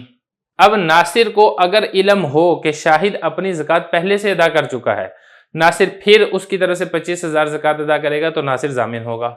شاہد کا۔ یا اگر ناصر کو پتہ نہ ہو کہ شاہد اپنے 25,000 کی زکوٰۃ ادا کر چکا ہے، پھر بھی ناصر نے شاہد کی طرف سے 25,000 زکوٰۃ ادا کر دیے تو تب بھی ضامن ہوگا، یعنی دونوں صورتوں میں برابر ہے، چاہے دوسرے کو پہلے کی زکوٰۃ کی ادائیگی کا علم ہو یا علم نہ ہو۔ یہ مسئلہ کن کے نزدیک ہے؟ امام صاحب رحمۃ اللہ علیہ کے نزدیک ہے۔ صاحبین رحمۃ اللہ فرماتے ہیں کہ اگر علم نہیں ہے تو ضامن نہیں ہوگا، یعنی اگر تو ناصر کو پتا تھا کہ شاہد اپنی زکوٰۃ ادا کر چکا ہے، ناصر پھر بھی زکوٰۃ ادا کرتا ہے شاہد کی طرف سے تو پھر تو ناصر ضامن ہوگا۔ لیکن اگر ناصر کو پتا نہیں تھا کہ شاہد اپنی زکوٰۃ ادا کر چکا ہے، پھر ناصر اگر زکوٰۃ ادا کرتا ہے تو ناصر شاہد کے لیے 25,000 کا ضامن نہیں ہوگا۔ یہ مسئلہ ہے صاحبان رحمۃ اللہ تعالیٰ کے نزدیک۔ اسی کے ساتھ ہی کتاب الشرکہ ہماری یہاں تک مکمل ہو گئی ہے۔ اب اس کے بعد انشاءاللہ کتاب المضاربہ شروع کریں گے۔ بسم اللہ الرحمن الرحیم۔ مختصر القدوری کا باب نمبر 17 ہے کتاب المضاربہ، سبق نمبر 1 میں خوش آمدید۔ آج کے سبق کے اندر ہم مضاربت کی تعریف اور اس کی شرائط پڑھیں گے۔ عبارت دیکھ لیں، المضاربۃ عقد علی الشرکۃ فی الربح بمال من احد الشریکین وعمل من الاخر ولا تصح المضاربۃ الا بالمال الذي بينا ان الشرکۃ تصح به ومن شرطها ان يكون الربح بينهما مشاعا لا يستحق احدهما منه دراهم مسماة ولا بد ان يكون المال مسلما الى المضارب ولا بد لرب المال فيه فإذا صحت المضاربۃ مطلقة جاز للمضارب ان يشتري ويبيع ويسافر ويبزي ويوكل وليس له ان يدفع المال مضاربة الا ان يأذن له رب المال في ذلك او يقول له اعمل برأيك وان خص له رب المال التصرف في بلد بعينه او في صلة بعينها لم يجوز له ان يتجاوز عن ذلك وكذلك ان وقت المضاربة مدة بعينها جاز وبطل العقد بمزيجها۔ ترجمہ دیکھ لیں، مضاربت ایسا عقد ہے جو نفع میں شرکت پر ہوتا ہے، شریکین میں سے ایک آدمی کی طرف سے مال ہوتا ہے اور دوسرے کی طرف سے کام ہوتا ہے، اور عقد مضاربت صحیح نہیں ہوتا ہے مگر اسی مال کے ساتھ جو ہم بیان کر چکے ہیں جس میں شرکت صحیح ہوتی ہے۔ اور مضاربت کی شرطوں میں سے یہ ہے کہ نفع ان دونوں کے درمیان پھیلا ہوا ہو، ان دونوں میں سے کوئی ایک مخصوص یا متعین دراہم کا مستحق نہ ہو، اور ضروری ہے کہ مال کو سپورٹ کر دیا جائے مضارب کی طرف، اور ضروری ہے رب المال کا ہونا اس میں۔ اور جب مضاربت مطلقاً صحیح ہو جائے تو جائز ہے مضارب کے لیے کہ وہ خریدے اور بیچے اور سفر کرے اور مال بڑھانے کے لیے آگے تجارت پر دے اور وکیل بنائے، اور اس کے لیے جائز نہیں ہے کہ وہ آگے مال مضاربت کے لیے دے لے مگر یہ کہ رب المال اجازت دے دے اس بارے میں، یا اسے یہ کہہ دے کہ اپنی رائے کے مطابق عمل کرو۔ اور اگر خاص کر دے رب المال تصرف کرنے کو مخصوص شہر میں یا مخصوص سامان میں تو جائز نہیں ہے اس مضارب کے لیے کہ وہ اس سے تجاوز کرے۔ اور اسی طریقے سے اگر اس نے مضاربت کا وقت متعین کر دیا تو جائز ہے اور عقد باطل ہو جائے گا اس وقت کے گزرنے کے ساتھ۔ عبارت و ترجمہ ہو چکا ہے، اب چلتے ہیں اس کی تشریح کی طرف۔ ماقبل باب سے مناسبت اس طریقے سے ہے کہ اس سے پہلے حضرت نے کتاب و شرکت ذکر کی ہے، تو وہاں پہ شرکت کے مسائل ہیں، اور مزاربت بھی چونکہ ایک قسم کی شرکت ہوتی ہے، لہذا کتاب و شرکہ کے فوراً بعد یہاں سے کتاب المزاربت کو شروع کر رہے ہیں۔ مزاربت کا لغوی معنی کیا ہے؟ دیکھیں، مزاربت یہ باب مفاعلہ کا مصدر ہے اور اس کا مطلب ہوتا ہے زمین میں چلنا اور سفر کرنا۔ تو مزارب بھی چونکہ تجارت کرنے کے لیے نفع کماتا ہے اور زمین میں چلتا پھرتا ہے، اس لیے اس عقد کو عقد مزاربت کہا جاتا ہے۔ اصطلاحی تعریف اس کی یہ ہے کہ اس میں ایک آدمی کی جانب سے مال ہوتا ہے جس کو رب المال کہا جاتا ہے، اور دوسرے آدمی کی جانب سے محنت ہوتی ہے جس کو مزارب کہا جاتا ہے، اور نفع دونوں کے درمیان پھر تقسیم ہوتا ہے۔ دوسرے لفظوں میں سمجھے تو یہاں پہ دو تین چیزیں ہیں، اس میں سے ایک ہے رب المال، یہ کہتے ہیں انویسٹر کو۔ دوسرا ہوتا ہے اس میں مزارب، یہ کہتے ہیں کام کرنے والا۔ تیسرا اس میں ہوتا ہے مال مزاربت، یہ کہتے ہیں انویسٹمنٹ کو۔ انویسٹمنٹ کو کہا جاتا ہے مال مزاربت۔ اب ذرا عبارت دیکھیں، فرما رہے ہیں کہ مزاربت ایک ایسا عقد ہے جو نفع میں شرکت پر ہوتا ہے، یعنی اس میں نفع کے اندر پارٹنرشپ ہوتی ہے۔ مزارب اور اسی طریقے سے رب المال، یہ نفع آپس میں تقسیم کر لیتے ہیں جو بھی ان کی آپس میں شرط طے ہوتی ہے۔ بمال من احد شریکین، شریکین میں سے ایک آدمی کی جانب سے مال ہوتا ہے، یعنی ایک ان میں سے انویسٹر ہوتا ہے جس کو رب المال کہا جاتا ہے، وعمل من الاخر، اور دوسرے آدمی کی جانب سے عمل یعنی کام ہوتا ہے، اس کو مزارب کہا جاتا ہے۔ ولا تصیح المزاربۃ، لیکن اس سے پہلے ہم ذکر کر چکے ہیں شرکت مفاوضہ کے اندر اور شرکت عنان کے اندر، اس کے اندر جو مال ہونا ضروری ہے بالکل اسی مال کے اندر ہی یہاں پر عقد مزاربت ہو سکتا ہے۔ مثال کے طور پہ دراہم ہیں، دینار ہیں، یہ اسی طریقے سے فلوس نافقہ ہیں، ملکوں کی کرنسی ہے یا سونے چاندی کی ڈلی ہے، لہذا اگر آپ عقد مزاربت کرنا چاہتے ہیں تو پھر عقد مزاربت بھی اسی سے ہی ہو سکتی ہے، اس کے علاوہ کسی دوسری چیز سے نہیں ہو سکتی ہے۔ دیکھیے فرما رہے ہیں ولا تصیح المزاربہ، عقد مزاربت صحیح نہیں ہے الا بالمال الذی، مگر اسی مال کے ساتھ جو ہم پہلے بیان کر چکے ہیں شرکت مفاوضہ کے اندر اور اسی طریقے سے شرکت عنان کے اندر، ان شرکت تصیح بھی، وہی مال جس کے اندر شرکت صحیح ہوتی ہے، مفاوضہ اور عنان بالکل اسی مال کے اندر شرکت مزاربت یہ بھی جائز اور درست ہوتی ہے۔ اس کو شرکت تو نہیں کہنا چاہیے، بہرحال یہ عقد مزاربت ہے، لیکن اس میں چونکہ من وجہ شرکت ہوتی ہے اس لیے میں نے اس کو شرکت بول دیا ہے۔ ومن شرطھا، یہاں سے عقد مزاربت کی شرائط ذکر کی جا رہی ہیں، ان میں سے ایک شرط یہ ہے کہ نفع مشاع ہو۔ مشاع کا مطلب یہ ہے کہ پھیلا ہوا ہو، دوسرے لفظوں میں کہیں کہ پرسنٹیج کے اندر نفع ہونا چاہیے۔ نفع آپ ایسے نہیں کر سکتے کہ پہلے سے دراہم متعین اور مخصوص کر دیں۔ مثال دیکھ لیں اس کی، رب المال ہے یہاں پہ شاہد، اور مزارب ہے زاہد، اور مال مزاربت ہے 5 لاکھ، یعنی شاہد نے مزارب زاہد کو 5 لاکھ روپے دیے۔ اب نفع ان کے درمیان طے ہوا ہے 40-60%، یعنی 40% یہ ملے گا شاہد کو رب المال کو اور 60% ملے گا اس کو مزارب کو۔ تو یہ اس طریقے سے جائز اور درست ہے، کیونکہ دیکھیں یہاں پہ نفع مشاع ہے، پھیلا ہوا ہے۔ لیکن اگر یہاں پر یہ والی شرط لگا دی جائے، مثال کے طور پہ مزارب یہ کہتا ہے کہ جو بھی نفع ہوگا اس میں سے پہلے میں 5,000 اپنے لیے رکھوں گا، جو باقی نفع ہوگا وہ ہم 40 اور 60% کے حساب سے تقسیم کریں گے، تو ایسا کرنا جائز نہیں ہے۔ یہ اسی طریقے سے رب المال یہ والی شرط لگا لے کہ جو بھی نفع ہوگا اس میں سے 5,000 پہلے آپ مجھے دیں گے، باقی جو ہے وہ ہمارے درمیان آپس میں 50-50% مثال کے طور پہ تقسیم ہو جائے گا، تو ایسا کرنا جائز نہیں ہے، کیونکہ ممکن ہے ٹوٹل نفع ہی 5,000 ہے، تو پھر اس سے تو دوسرا آدمی محروم ہو جائے گا۔ تو یہ فرما رہے ہیں ومن شرطھا، اور عقد مزاربت کی شرطوں میں سے ایک شرط یہ ہے کہ نفع ان دونوں کے درمیان، کن دونوں کے درمیان؟ رب المال اور مزارب کے درمیان مشاع، پھیلا ہوا ہو، پرسنٹیج کے اندر ہو، ان دونوں میں سے کوئی ایک دراہم مسمات، مسمات یہ اسم سے ہے، نام لیے ہوئے دراہم، مطلب یہ کہ مخصوص اور متعین دراہم کا ان دونوں میں سے کوئی ایک مستحق نہ ہو۔ پہلے سے یہ والی بات طے نہ ہو کہ میں پہلے اتنے دراہم اپنے لیے رکھوں گا، بعد میں ہمارے درمیان جو نفع ہے تقسیم ہوگا، ایسا کرنا جائز نہیں ہے۔ آگے دیکھیں ولا بد ان یکون المال مسلما الی المزارب، اور ضروری ہے کہ مال اس میں سپرد کر دیا گیا ہو مزارب کی طرف۔ دیکھیں یہ بھی اس کی شرطوں میں سے ایک شرط ہے کہ جو رب المال ہے یعنی جو انویسٹر ہے، اس نے جو بھی انویسٹمنٹ کرنی ہے، مثال کے طور پہ 5 لاکھ ہے، وہ 5 لاکھ یہ مزارب یعنی زاہد کے حوالے کر دے۔ ایسا نہ ہو کہ اپنے اکاؤنٹ کے اندر اس نے رکھے ہوئے ہیں اور اس کو کہے کہ بھئی آپ سودا دیکھو، جب کوئی سودا نظر آیا تو پھر میں دے دوں گا، ایسا نہیں ہے۔ عقد مزاربت تب ہوگا کہ جب انویسٹر جو مزارب ہے اس کو مال ہینڈ اوور کر دے گا۔ ولا ید لرب المال فیہ، اور اس میں رب المال کا کسی قسم کا قبضہ نہ ہو۔ اچھا اس میں یہ لفظ ہے یدا، میں نے اس میں جب ترجمہ کیا تھا نا، میں نے اصل میں یہ لفظ غلط لیتا تھا، میں نے لیتا تھا اس کو لابدہ، اور ترجمہ بھی میں نے پھر غلط کر دیا تھا کہ اس میں رب المال کا ہونا ضروری ہے، تو اس کو آپ تھوڑا سا ٹھیک کر لیں۔ ولا ید لرب المال فیہ، کہ جو انویسٹمنٹ ہے رب المال یعنی جو انویسٹر ہے اس میں اس کا کسی قسم کا قبضہ نہیں ہونا چاہیے۔ انویسٹر وہ انویسٹمنٹ مضارب کے حوالے کر دے گا تاکہ مضارب اس سے کھل کر تجارت کر سکے، تو پھر تو عقد مضاربت صحیح ہوگا۔ اگر انویسٹر کا اس کے اندر عمل دخل ہے، اپنے پاس رکھے ہوئے ہیں، تو پھر اس سے عقد مضاربت جائز اور درست نہیں ہوگا۔ آگے دیکھیں فَإِذَا صَحَّتِ الْمُضَارَبَةُ، دیکھیں مضاربت کی دو قسمیں ہوتی ہیں، ایک ہے مضاربت مطلقہ، دوسری ہے مضاربت مقیدہ۔ یہاں سے مضاربت مطلقہ کا ذکر کیا جا رہا ہے۔ مضاربت مطلقہ یہ ہوتا ہے کہ جس میں کسی زمانے کی یا کسی جگہ کی یا کسی خاص سامان کی قید نہ ہو،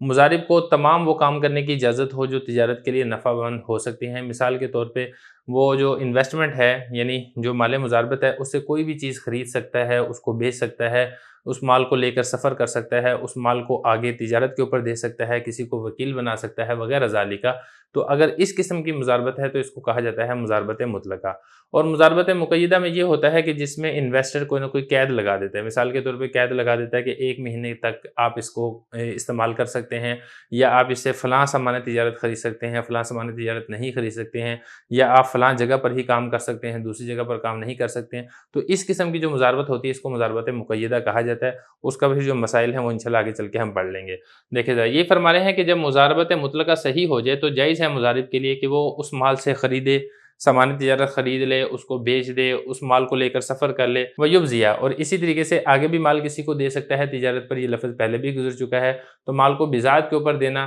مضارب یہ بھی کر سکتا ہے، اسی طریقے سے مال کے اوپر کسی کو وکیل بھی بنا سکتا ہے، وکیل بھی شرا بنا سکتا ہے، یا اسی طریقے سے فروخت کرنے کا وکیل بنا سکتا ہے۔ تو یہ سارے کام کر سکتا ہے جب کس کے اندر مضاربت مطلقہ کے اندر۔ وَلَيْسَ لَهُ أَن يَدْفَعَ الْمَالَ مُضَارَبَةً، دیکھیں مسئلہ یہاں پر یہ ہے کہ رب المال نے جب انویسٹمنٹ یعنی جو مال مضاربت ہے وہ مضارب کو دے دیا، تو کیا مضارب اس مال کو آگے کسی کو مضاربت پر دے سکتا ہے یا نہیں؟ تو یہ فرما رہے ہیں کہ نہیں دے سکتا۔ مثال کے طور پہ شاہد نے 5 لاکھ دے دیے زاہد کو، اب زاہد اسی 5 لاکھ کو آگے ناصر کو دے سکتا ہے مضاربت پر، یعنی ناصر کو مضارب بنا دے اور اس کو کہے کہ آپ 5 لاکھ سے تجارت کریں، نفع 50% ہو جائے گا۔ ایسا کرنا جائز ہے یا جائز نہیں ہے؟ تو فرما رہے ہیں کہ ایسا کرنا جائز نہیں ہے، کیونکہ دیکھیں شاہد نے جب زاہد کو 5 لاکھ روپے دیے ہیں وہ اسی وجہ سے دیے ہیں کہ اس کو زاہد کے اوپر اعتماد ہے، تو وہ اعتماد جو شاہد کو زاہد پر ہے ممکن ہے وہ ناصر کے اوپر نہ ہو، لہذا اگر زاہد ناصر کو دینا چاہتا ہے شاہد کی انویسٹمنٹ تو پھر زاہد کے لیے لازم اور ضروری ہے کہ وہ شاہد سے اجازت لے۔ اگر تو شاہد اجازت دے دیتا ہے تب تو وہ آگے دے سکتا ہے، اگر اجازت نہیں دیتا ہے تو پھر آگے نہیں دے سکتا ہے۔ اور ذرا عبارت دیکھیں، فرما رہے ہیں وَلَيْسَ لَهُ، جائز نہیں ہے اس کے لیے، کس کے لیے؟ مضارب کے لیے، یعنی زاہد کے لیے جائز نہیں ہے أَن يَدْفَعَ الْمَالَ مُضَارَبَةً، کہ وہ مال کو آگے مضاربت کے اوپر دے، إِلَّا أَن يَأْذَنَ لَهُ رَبُّ الْمَالِ فِي ذَلِكَ، مگر یہ کہ رب المال اگر اس کی اجازت دے دیتا ہے، شاہد اجازت دیتا ہے پھر تو ٹھیک ہے، یا پھر شاہد اس کو یہ کہہ دے اعمل برأیک، آپ اپنی رائے کے مطابق عمل کریں، تو یہ بھی ایک اعتبار سے اجازت ہی ہے۔ تو اگر اس کو اجازت دے دیتا ہے شاہد تب تو وہ آگے مضاربت کے اوپر دے سکتا ہے، اگر اجازت نہیں دیتا ہے تو پھر آگے مضاربت کے اوپر نہیں دے سکتا ہے۔ وَإِنْ خَصَّ لَهُ رَبُّ الْمَالِ، یہاں سے مضاربت کی دوسری قسم مضاربت مقیدہ کو بیان کیا جا رہا ہے کہ رب المال نے جب 5 لاکھ روپے دیے زاہد کو، مضارب کو دیے، لیکن ساتھ ساتھ قید لگا دی کہ آپ نے فیصل آباد میں ہی کام کرنا ہے، فیصل آباد سے باہر نہیں جانا، تو اب یہ جو زاہد ہے یہ اس انویسٹمنٹ کو لے کے فیصل آباد سے باہر نہیں جا سکتا۔ یہ اسی طریقے سے شاہد نے زاہد کے اوپر لازم کر دیا کہ آپ نے اس انویسٹمنٹ سے صرف ایک قسم کا مال خریدنا ہے، مثال کے طور پہ اس کو کہتا ہے کہ آپ نے اس سے صرف اور صرف موبائل خریدنے ہیں، یا موبائلوں کی کوئی قسم مقرر کر دیتا ہے کہ آپ نے اس سے صرف شاؤمی کے موبائل خریدنے ہیں، تو یہ جو ظاہر ہے یہ پھر کسی اور کمپنی کے موبائل نہیں خرید سکتا، کیونکہ یہ جو مضاربت ہے یہ مضاربت مقیدہ ہے۔ دیکھیں ذرا، یہ فرما رہے ہیں وَإِنْ خَصَّ لَهُ رَبُّ الْمَالِ، اور اگر تخصیص کر دے، خاص کر دے رب المال تصرف کرنے کا ایک کسی مخصوص شہر کے اندر، او فی صلہ، یا سامان میں بھی انہا، کسی متعین سامان کی تخصیص کر دیتا ہے، لم یجوز لہ، تو جائز نہیں ہے اس کے لیے، کس کے لیے؟ مضارب کے لیے، ان یتجاوز عن ذلک، کہ اس سے تجاوز کرے، اس کو چھوڑ کے کوئی اور سامان خرید لے، یہ اسی طریقے سے اگر اس نے شہر کو مخصوص کیا تھا تو اس شہر سے نکل کے کسی اور شہر میں چل جائے، یہ کرنا جائز نہیں ہے۔ وکذالک، اسی طریقے سے اگر اس نے مضاربت کا وقت متعین کر دیا، اس کی جو مدت تھی وہ تعین کر دی، مثال کے طور پہ اس کو پیسے دیے، اس کو کہا یہ 6 مہینے تک آپ اس سے کام کر سکتے ہیں، تو جیسے ہی 6 مہینے پورے ہوں گے عقد مضاربت یہ ختم ہو جائے گا، تو 6 مہینے تک مضارب وہ کام کرے گا اور جو نفع ہے پھر جو بھی طے ہوگا اس کے مطابق تقسیم ہوگا، جب مدت پوری ہوگی تو پھر یہ عقد مضاربت ختم ہو جائے گا، پھر مضارب پر لازم ہوگا کہ وہ انویسٹر کو اس کی رقم واپس کرے۔ تو دیکھیں ذرا، یہی فرما رہے ہیں وکذالک، اسی طرح ان وقت اگر اس نے وقت بیان کیا ہو مضاربت کا، مدتاً بینہا، ایک مدت متعین طریقے سے، تو جائزہ، تو ایسے کرنا بھی جائز ہے، وبطل العقد بمضیها، اور عقد مضاربت باطل ہو جائے گا بمضیها، اس مدت کے گزرنے کے ساتھ۔ بسم اللہ الرحمن الرحیم، مختصر القدوری کا باب نمبر 17 ہے کتاب المضاربہ، سبق نمبر 2 میں خوش آمدید۔ آیا مضارب رب المال کے باپ کو یا بیٹے کو یا کسی ایسے رشتہ دار کو خرید سکتا ہے جو اس پر آزاد ہوگا یا پھر نہیں خرید سکتا؟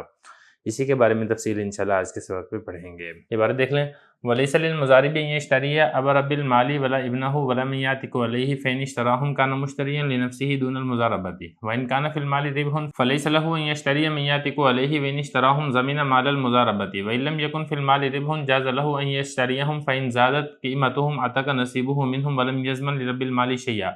وَيَسْأَلُ الْمُعْتَقُ لِرَبِّ الْمَالِ فِي قِيمَةِ نَصِيبِهِ مِنْهُ۔ ترجمہ دیکھ لیں، مضارب کے لیے جائز نہیں ہے کہ وہ خریدے رب المال کے باپ کو، نہ ہی اس کے بیٹے کو، نہ ہی کسی ایسے شخص کو جو رب المال پر آزاد ہو جائے، اور اگر مضارب نے ایسے غلاموں کو خرید لیا تو وہ اپنی ذات کے لیے خریدنے والا ہوگا، نہ کہ مضاربت کے طور پر۔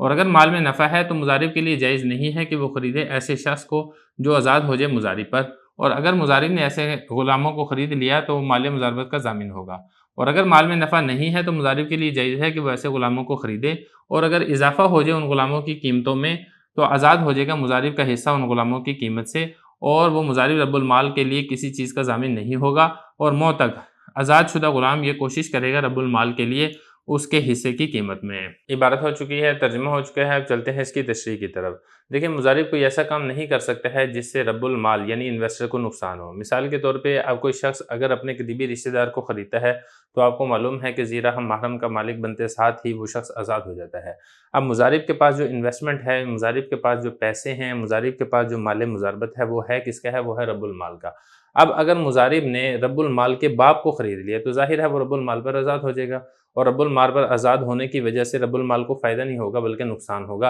حالانکہ عقد مضاربت تو اس لیے کیا گیا تھا کہ رب المال کو فائدہ ہو۔ یا اسی طریقے سے اگر وہ رب المال کے بیٹے کو خریدتا ہے تو تب بھی آزاد ہو جائے گا، یا کوئی بھی قریبی رشتہ دار ہے جس کو خریدنے کی وجہ سے وہ رب المال پر آزاد ہو جاتا ہے، لہذا مضارب کے لیے جائز نہیں ہے کہ ایسے کسی شخص کو خریدے۔ اور اگر بالفرض مضارب انویسٹمنٹ میں سے کسی ایسے شخص کو یعنی کسی ایسے غلام کو خرید لیتا ہے جس کا رب المال کے ساتھ ذی رحم محرم والا رشتہ ہے اور وہ اس کے اوپر آزاد ہو جاتا ہے، خریدنے کی وجہ سے یہ خریداری رب المال کی طرف سے یا اس کی انویسٹمنٹ سے نہیں ہوگی بلکہ یہ مضارب کی طرف سے ہوگی۔ دیکھیں ذرا، یہ فرما رہے ہیں ولیس للمضارب، مضارب کے لیے جائز نہیں ہے کہ وہ خریدے رب المال کے باپ کو، ولا ابنہ، اور نہ ہی وہ رب المال کے بیٹے کو خرید سکتا ہے، ولا من، اور نہ ہی کسی ایسے شخص کو خرید سکتا ہے یاتق علیہ جو رب المال کے اوپر آزاد ہو جاتا ہو، یعنی اس کا کوئی ایسا قریبی رشتہ دار ہے۔ فَإِنِ اشْتَرَاهُمْ، اور اگر بالفرض مضارب نے خرید لیا ہم ایسے لوگوں کو، باپ کو خرید لیا، بیٹے کو خرید لیا، یا اور کسی قریبی رشتہ دار کو خرید لیا، كَانَ مُشْتَرِيًا لِنَفْسِهِ، تو پھر اس صورت کے اندر مضارب اپنی ذات کے لیے خریدنے والا ہوگا، یہ مال مضاربت سے خریداری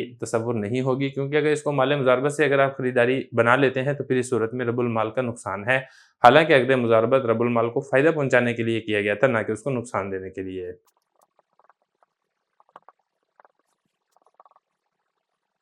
وَإِنْ كَانَ فِي الْمَالِ رِبْحٌ، مسئلہ یہاں پر یہ ہے کہ شاہد رب المال ہے اور زاہد مضارب ہے۔ شاہد نے 1,00,000 روپے دیا زاہد کو مال مضاربت تجارت کے لیے، زاہد جو کہ مضارب ہے اس نے اس 1,00,000 روپے سے تجارت کی تو 10,000 نفع ہوا۔ اب ظاہر ہے 10,000 میں سے 5,000 شاہد کا ہے اور 5,000 زاہد کا ہے، اگر 50-50% طے ہوا تھا۔ اب مسئلہ یہاں پر یہ ہے کہ یہ جو نفع کی رقم ہے 10,000،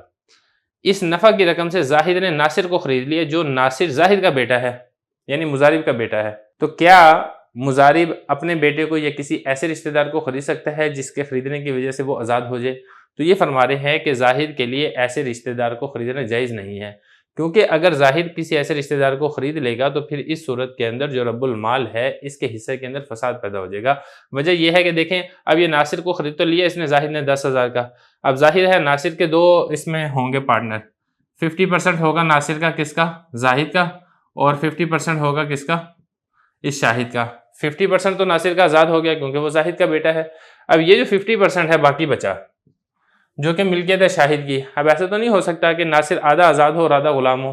ایسا تو نہیں ہو سکتا۔ اب ظاہر ہے شاہد یا تو اس کو آزاد کرے گا ناصر کو، یا پھر یہ ہے کہ ناصر کو کہا جائے گا کہ تم کمائی کر کے شاہد کو تم اس کے جو 5,000 ہے وہ واپس کرو۔ تو خلاصہ کلام یہ ہے کہ اگر مضارب کسی ایسے رشتہ دار کو خریدے گا جس کے خریدنے کی وجہ سے وہ مضارب پر آزاد ہو جاتا ہے تو پھر اس سے رب المال کے حصے میں فساد پیدا ہوگا، لہذا مضارب کے لیے ایسا کرنا جائز نہیں ہے۔ اگر پھر بھی مضارب ناصر کو خرید لیتا ہے تو پھر مضارب یہ جو شاہد رب المال ہے اس کے لیے مال مضاربت کا ضامن ہوگا، لیکن یہ ساری تفصیل اس وقت ہے جب مال مضاربت میں نفع ہو۔ اگر مال مضاربت میں نفع نہیں ہے تو پھر اس صورت کے اندر اگر راس المال میں سے اس ناصر کو خریدا ہے، یعنی مضارب نے جو لاکھ روپے اس کو ملا تھا شاہد کی طرف سے، اس لاکھ روپے میں سے اس نے ناصر کو خرید لیا 10,000 میں، تو اب یہاں پر دیکھیں چونکہ اس کا حصہ کچھ نہیں ہے 1 لاکھ میں سے، زاہد کو تو تب ملے گا نا جب 1 لاکھ میں سے پرافٹ ہوگی، تو جب تک پرافٹ نہیں ہوئی ہے 1 لاکھ میں سے زاہد کا حصہ نہیں ہے، تو زاہد کا جب حصہ نہیں ہے تو زاہد اگر ناصر کو خریدے گا تو ناصر کا مالک بھی نہیں بنے گا، جب ناصر کا مالک نہیں بنے گا تو ناصر آزاد بھی نہیں ہوگا، لہذا اگر نفع نہیں ہوتا ہے مال مضاربت میں سے تو پھر جو مضارب ہے وہ جو راس المال ہے مال مضاربت ہے اس میں سے کسی ایسے رشتہ دار کو خرید سکتا ہے جو اس کا قریبی رشتہ دار ہو جس کے خریدنے کی وجہ سے وہ آزاد ہو جاتا ہو، لیکن چونکہ یہاں پر مضارب مالک نہیں ہے لہذا وہ آزاد بھی نہیں ہوگا، تو جب آزاد بھی نہیں ہوگا تو ایسے رشتہ دار کا خریدنا بھی صحیح ہوگا۔ یہ فرما رہے وَإِنْ كَانَ فِي الْمَالِ رِبْحٌ، اور اگر مال میں نفع ہے فَلَيْسَ لَهُ، تو جائز نہیں ہے اس کے لیے، کس کے لیے؟ اس مضارب کے لیے، أَنْ يَشْتَرِيَ، یہ کہ وہ خریدے مَنْ يَعْتِقُ عَلَيْهِ، ایسے غلام کو جو اس کے اوپر آزاد ہو جاتا ہو۔ وَإِنْ اشْتَرَاهُمْ، اور اگر بالفرض مضارب نے خرید لیا ہے زمین مال المضاربہ، تو مال مضاربت کا یہ ضامن ہوگا، یعنی جو اس نے مال مضاربت لیا ہے رب المال سے اس کا یہ ضامن ہوگا، اس کو اس کو واپس کرنا پڑے گا۔ وَإِنْ لَمْ يَكُنْ فِي الْمَالِ رِبْحٌ، اور اگر مال میں نفع نہیں ہے جاز لہ، تو جائز ہے اس کے لیے، کس کے لیے جائز ہے؟ اس مضارب کے لیے جائز ہے ان یشتریہم، کہ وہ خریدے ان کو یعنی ایسے افراد کو خریدے جس کی اس مضارب کے ساتھ قریبی رشتہ داری ہے، لیکن چونکہ یہاں پہ مضارب کا اپنا مال نہیں ہے لہذا خریدنے کی وجہ سے آزاد بھی نہیں ہوگا۔ فَإِنْ زَادَتْ، اور اگر اضافہ ہو جائے قیمتہم، ایسے غلاموں کی قیمت میں، أَتَكَ نَصِيبُهُ مِنْهُمْ، تو مضارب کا جو حصہ بنتا ہوگا اس میں سے وہ آزاد ہو جائے گا، لیکن مضارب رب المال میں سے رب المال کے لیے کسی چیز کا ضامن نہیں ہوگا۔ مسئلہ دیکھ لیں وہی والا ہے، شاہد رب المال ہے، اس نے 1 لاکھ روپے دیا تھا مال مضاربت کے لیے، کس کو؟ زاہد کو۔ اب زاہد نے 1 لاکھ روپے میں سے یہ جو ناصر ہے جو کہ زاہد کا بیٹا ہے وہ خرید لیا مثال کے طور پہ 10,000 کا۔ اب جب دیکھیں جب زاہد نے 10,000 کا اپنا بیٹا خریدا ہے تو بیٹا تو آزاد نہیں ہوگا کیونکہ 10,000 یہ مضارب کا نہیں ہے بلکہ رب المال کا ہے، اور ناصر کا شاہد کے ساتھ کوئی قریبی رشتہ نہیں ہے، لہذا اس مضارب کے لیے ناصر کا خریدنا بھی جائز ہے۔ لیکن مسئلہ یہ ہوا کہ جب 10,000 کا غلام خریدا تھا بعد میں اس کا ریٹ بڑھ گیا، اب اس کا ریٹ ہو چکا ہے 11,000، اب جب اس کا ریٹ 11,000 ہو چکا ہے تو گویا کہ 1,000 نفع ہو گیا۔ اب 1,000 نفع ہے تو جس طریقے سے اگر پہلے کمٹمنٹ ہوئی تھی کہ نفع 50% ہوگا تو 1,000 میں سے 500 ہوگا کس کا؟ زاہد کا، اور 500 ہوگا شاہد کا۔ اب یہاں پہ دیکھیں مضارب ناصر کی جو قیمت ہے 11,000 میں سے 500 کا مالک بن چکا ہے، اپنے قریبی رشتہ دار کا، اپنے بیٹے کا مالک بن چکا ہے، ظاہر ہے اپنے بیٹے کا مالک بننے کی وجہ سے جو 500 حصہ بنتا ہے اس میں سے وہ آزاد ہو جائے گا۔ اب 11,000 کو اگر آپ 500 پہ تقسیم کرتے ہیں تو کل 22 حصے بنتے ہیں، 22 حصے میں سے ایک حصہ آزاد ہو جائے گا، باقی 21 حصے یہ کس کی ملکیت ہے؟ یہ ملکیت ہوگی شاہد کی۔ لیکن ظاہر ہے ایسا تو نہیں ہو سکتا کہ غلام کے 22 حصوں میں سے ایک حصہ آزاد ہو جائے اور باقی 21 حصے وہ غلام رہے، ایسا تو نہیں ہو سکتا، لہذا اب یہ جو غلام ہے ناصر اس کے لیے حکم یہ ہوگا کہ یہ کمائی کرے، کمائی کر کے جو باقی پیسے بنتے ہیں 10,500 یہ ادا کرے شاہد کو۔ تو جب یہ غلام کما کر 10,500 شاہد کو ادا کر دے گا تو پھر یہ غلام مکمل آزاد ہو جائے گا۔ اس مسئلے کے اندر مضارب کے اوپر کسی قسم کا ضمان نہیں آئے گا، یعنی مضارب رب المال کو کچھ بھی نہیں دے گا کیونکہ مضارب کا کوئی قصور نہیں ہے۔ مضارب نے جب ناصر کو خریدا تھا اس وقت مضارب کا اپنا کوئی حصہ نہیں تھا، وہ ساری کی ساری انویسٹمنٹ کس کی تھی؟ رب المال کی تھی۔ تو جب مضارب کا کوئی قصور نہیں تھا لہذا مضارب کے لیے خریدنا بھی جائز ہے، اور اگر نفع بعد میں ہوا ہے اس کی قیمت بڑھ گئی ہے پھر بعد میں ملکیت آئی ہے مضارب کی، تو چونکہ مضارب کا کوئی قصور نہیں ہے لہذا مضارب رب المال کے لیے کسی قسم کا ضامن بھی نہیں ہوگا۔ ذرا عبارت دیکھیں، فرمانے فَإِنْ زَادَتْ قِيمَتُهُمْ، اور اگر اضافہ ہو جائے قیمتہم ان کی قیمت میں۔ اب مسئلہ یہاں پر یہ ہے کہ ہم ضمیر کس کی طرف لوٹ رہی ہے؟ ہم ضمیر لوٹ رہی ہے قریبی رشتہ داروں کی طرف، یعنی میں نے تو ایک مثال دی نا آپ کو کہ ناصر یہ زاہد کا بیٹا ہے، بیٹے کے بجائے باپ بھی ہو سکتا ہے، یا اسی طریقے سے کوئی اور قریبی رشتہ بھی ہو سکتا ہے، ذی رحم محرم والا رشتہ۔ تو خلاصہ یہ ہے کہ اگر قریبی رشتہ دار کی قیمت میں اضافہ ہو جائے عطا کا آزاد ہو جائے گا نصیب ہو اس کا حصہ، یہ نصیب ہو میں جو ہو ضمیر ہے یہ لوٹ رہی ہے اس زاہد مضارب کی طرف، منہم یہ لوٹ رہی ہے ان غلاموں کی طرف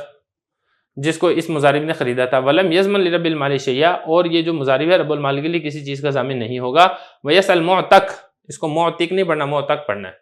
اور معتق کوشش کرے گا، یعنی یہ جو ناصر ہے یہ کمائی کرے گا رب المال کے لیے، اس کا جتنا حصہ بنتا ہوگا قیمت میں سے، جیسا کہ میں نے آپ کو بتایا کہ 22 میں سے 21 حصے یعنی 10,500 یہ بنتے ہیں کس کے؟ شاہد جو کہ رب المال ہے۔ تو یہ جو ناصر ہے یہ کما کر 10,500 ادا کر دے گا شاہد کو، اور یہ غلام مکمل آزاد ہو جائے گا۔ بسم اللہ الرحمن الرحیم۔ مختصر القدوری کا باب نمبر 17 ہے کتاب المضاربہ، سبق نمبر 3 میں خوش آمدید۔ آیا مضارب مال مضاربت کو آگے مضاربت پر دے سکتا ہے یا نہیں دے سکتا، اس کے بارے میں تفصیل پڑھیں گے۔ عبارت دیکھ لیں، وَإِذَا دَفَعَ الْمُضَارِبُ الْمَالَ مُضَارَبَةً عَلَى غَيْرِهِ وَلَمْ يَأْذَنْ لَهُ رَبُّ الْمَالِ فِي ذَلِكَ لَمْ يَضْمَنْ بِالدَّفْعِ وَلَا بِتَصَرُّفِ الْمُضَارِبِ الثَّانِي حَتَّى يَرْبَحَ فَإِذَا رَبِحَ ضَمِنَ الْمُضَارِبُ الْأَوَّلُ الْمَالَ لِرَبِّ الْمَالِ وَإِذَا دَفَعَ إِلَيْهِ مُضَارَبَةً بِالنِّصْفِ فَأَذِنَ لَهُ أَنْ يَدْفَعَهَا مُضَارَبَةً فَدَفَعَهَا بِالثُّلُثِ جَازَ فَإِنْ كَانَ رَبُّ الْمَالِ قَالَ لَهُ عَلَى أَنَّ مَا رَزَقَ اللَّهُ تَعَالَى فَهُوَ بَيْنَنَا نِصْفَانِ فَلِرَبِّ الْمَالِ نِصْفُ الرِّبْحِ وَلِلْمُضَارِبِ الثَّانِي ثُلُثُ الرِّبْحِ وَلِلْأَوَّلِ السُّدُسُ وَإِنْ كَانَ قَالَ عَلَى أَنَّ مَا رَزَقَكَ اللَّهُ فَهُوَ بَيْنَنَا نِصْفَانِ فَلِلْمُضَارِبِ الثَّانِي الثُّلُثُ وَمَا بَقِيَ بَيْنَ رَبِّ الْمَالِ وَالْمُضَارِبِ الْأَوَّلِ نِصْفَانِ فَإِنْ قَالَ عَلَى أَنَّ مَا رَزَقَ اللَّهُ فَلِيَ نِصْفُهُ فَدَفَعَ الْمَالَ إِلَى آخَرَ مُضَارَبَةً بِالنِّصْفِ فَلِلثَّانِي نِصْفُ الرِّبْحِ وَلِرَبِّ الْمَالِ النِّصْفُ وَلَا شَيْءَ لِلْمُضَارِبِ الْأَوَّلِ فَإِنْ شَرَطَ لِلْمُضَارِبِ الثَّانِي ثُلُثَيِ الرِّبْحِ فَلِرَبِّ الْمَالِ نِصْفُ الرِّبْحِ وَلِلْمُضَارِبِ الثَّانِي نِصْفُ الرِّبْحِ وَيَضْمَنُ الْمُضَارِبُ الْأَوَّلُ لِلْمُضَارِبِ الثَّانِي مِقْدَارَ سُدُسِ الرِّبْحِ مِن مَالِهِ۔ ترجمہ دیکھ لیں، اور جب مضارب نے مال کو مضاربت کے لیے دے دیا دوسرے کو اور اس کو اجازت نہیں دی تھی رب المال نے اس بارے میں، تو ضامن نہیں ہوگا دینے سے اور نہ ہی مضارب ثانی کے تصرف کرنے سے یہاں تک کہ نفع ہو جائے، اور جب نفع ہو جائے گا تو مضارب اول رب المال کے لیے مال کا ضامن ہوگا۔ اور جب رب المال نے مال کو دیا مضاربت کے لیے نصف پر اور اس نے اجازت دے دی کہ وہ آگے مضاربت کے لیے بھی دے دے اور اس نے آگے دے دیا ثلث پر، تو ایسا کرنا جائز ہے۔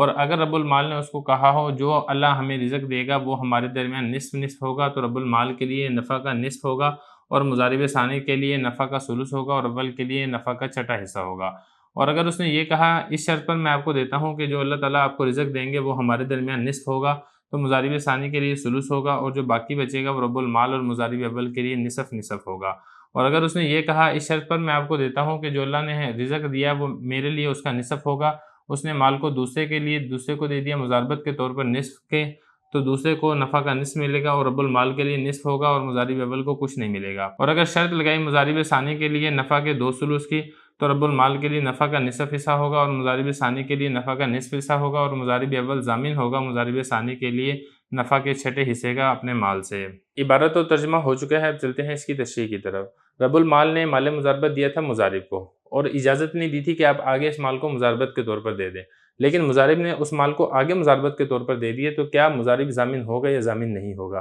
اسی کے بارے میں یہاں پہ مسئلہ ذکر کیا جا رہا ہے۔ مثال دیکھ لیں تاکہ بات سمجھنی آسان ہو جائے۔ شاہد یہ رب المال ہے، اس نے 1,00,000 روپے مال مضاربت دیا تھا زاہد کو، زاہد ہے مضارب اول،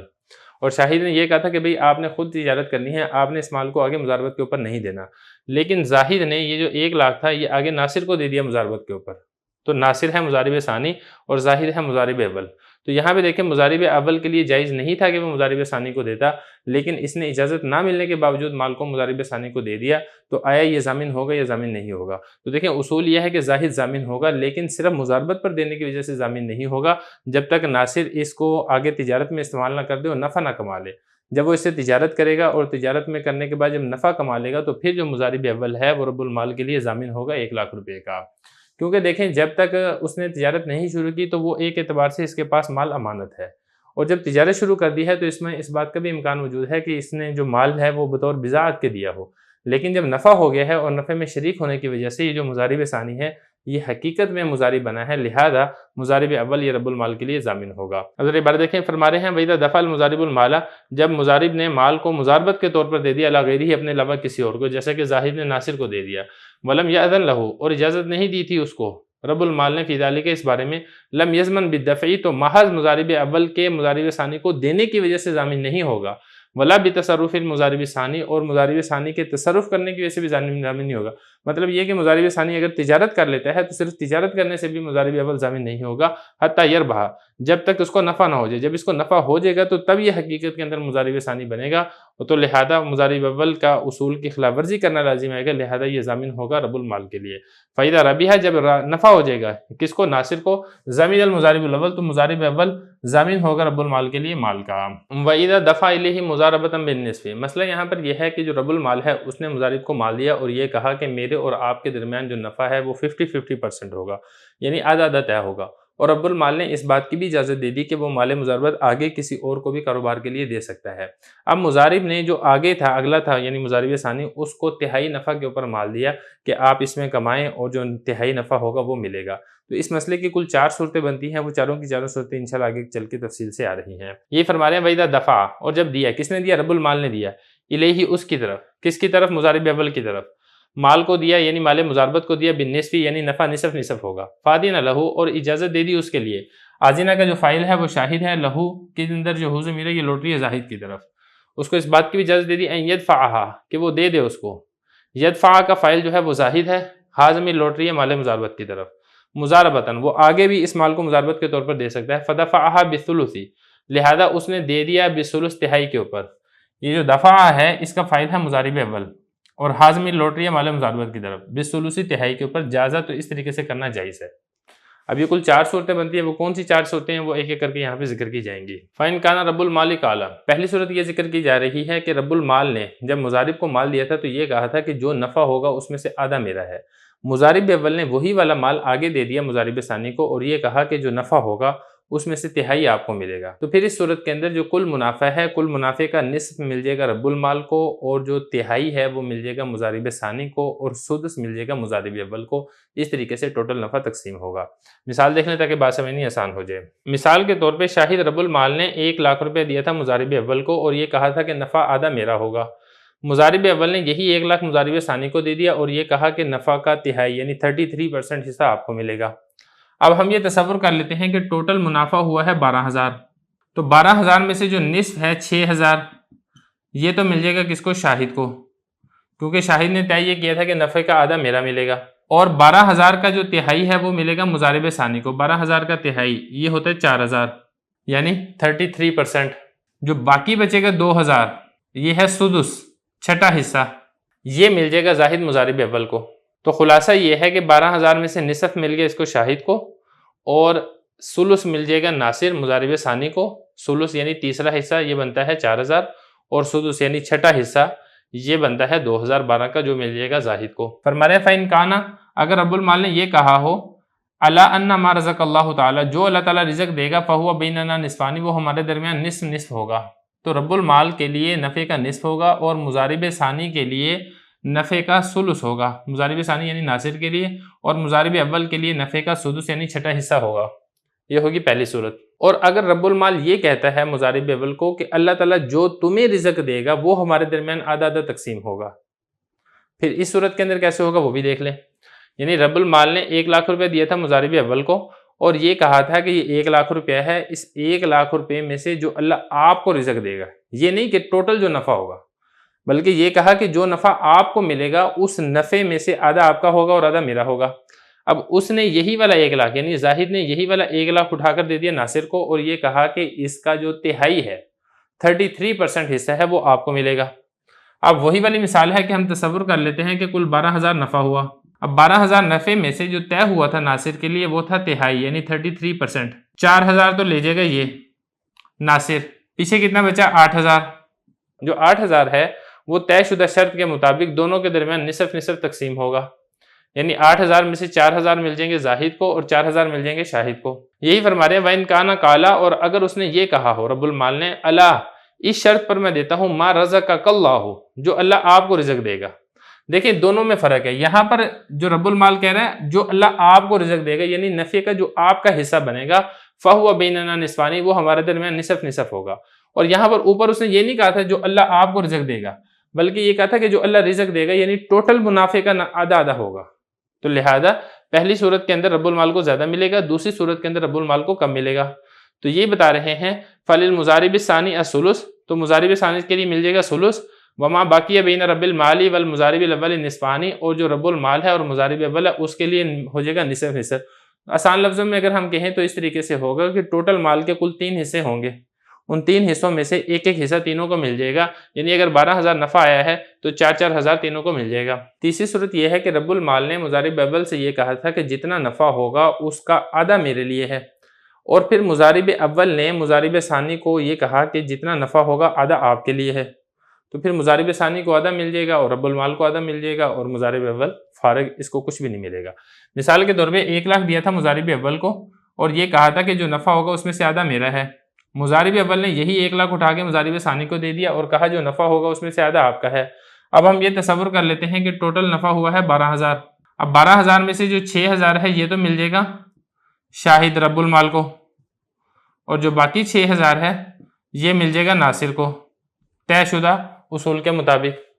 اور جو ظاہر ہے یہ محروم ہو جائے گا۔ یہی فرما رہے فَإِنْ قَالَ، اگر اس نے یہ کہا ہو أَلَا أَنَّ مَا رَزَقَ اللَّهُ، اللہ جو رزق دے گا فَلْيَنِصْفُهُ، اس میں سے آدھا میرا، یعنی ٹوٹل نفع کا آدھا میرا ہے۔ فَدَفَعَ الْمَالَ، لہذا جو ظاہر یعنی مضارب اول ہے اس نے دوسرے کو مضاربت کے طور پر دے دیا نصف کے لیے، یعنی آپ تجارت کریں نفع کا آدھا آپ کو ملے گا، تو دوسرے کے لیے نفع کا نصف ہوگا اور رب المال کے لیے نصف ہوگا، وَلَا شِيءَ لِلْمُضَارِبِ الْأَوَّلِ، اور مضارب اول کو کچھ نہیں ملے گا۔ فَإِنْ شَرَطَ لِلْمُضَارِبِ الثَّانِي، چوتھی صورت بیان کی جا رہی ہے کہ رب المال نے یہ کہا تھا کہ جو نفع ہوگا اس میں سے آدھا میں لوں گا۔ مضارب اول نے وہی والا سرمایہ اٹھا کے مضارب ثانی کو دیا اور یہ کہا کہ جو نفع ہوگا اس کا 2/3 یعنی 66% وہ آپ کو ملے گا۔ اب اس صورت میں کیا ہوگا دیکھیں ذرا، 1 لاکھ روپیہ دیا تھا مضارب اول کو اور کہا تھا نفع کا آدھا میں لوں گا۔ مضارب اول نے 1 لاکھ دے دیا مضارب ثانی کو اور یہ کہا کہ نفع کا 2/3 آپ کو ملے گا۔ اب ہم یہ تصور کر لیتے ہیں کہ ٹوٹل نفع ہوا ہے 12,000۔ اب 12,000 میں سے جو 6,000 ہے یہ تو لے جائے گا شاہد رب المال، کیونکہ اس نے یہ کہا تھا کہ نفع کا آدھا میرا ہے، اور مضارب اول نے مضارب ثانی سے یہ کہا تھا کہ نفع کا 2/3 66% آپ کو ملے گا۔ اب آپ کو معلوم ہے کہ 12,000 کا جو 66% ہے وہ بنتا ہے 8,000۔ اب 8,000 تو دے نہیں سکتا زاہد ناصر کو، کیونکہ 12,000 میں سے 6,000 تو یہ شاہد کو دے چکا ہے، تو لہذا جو باقی 6,000 بچے ہیں یعنی جو نصف ہے یہ دے گا زاہد ناصر کو، اور اس کے ساتھ ساتھ جو سدس یعنی چھٹا حصہ ہے 2,000 یہ زاہد ناصر کو اپنے پلے سے دے گا، کیونکہ اس نے اس کے ساتھ پہلے کمٹمنٹ یہ کی تھی کہ میں آپ کو 2/3 دوں گا، حالانکہ اس کو چاہیے تھا کہ اس کے ساتھ 2/3 کی بات طے نہ کرتا، جب اس کو جو پتا تھا کہ 2/3 کل بچنا ہی نہیں ہے تو اس کو وہ کیسے دے سکتا ہے۔ تو یہ فرمانے فائن شرط، اگر شرط لگائی تھی مضارب ثانی کے لیے ثلثی الربح،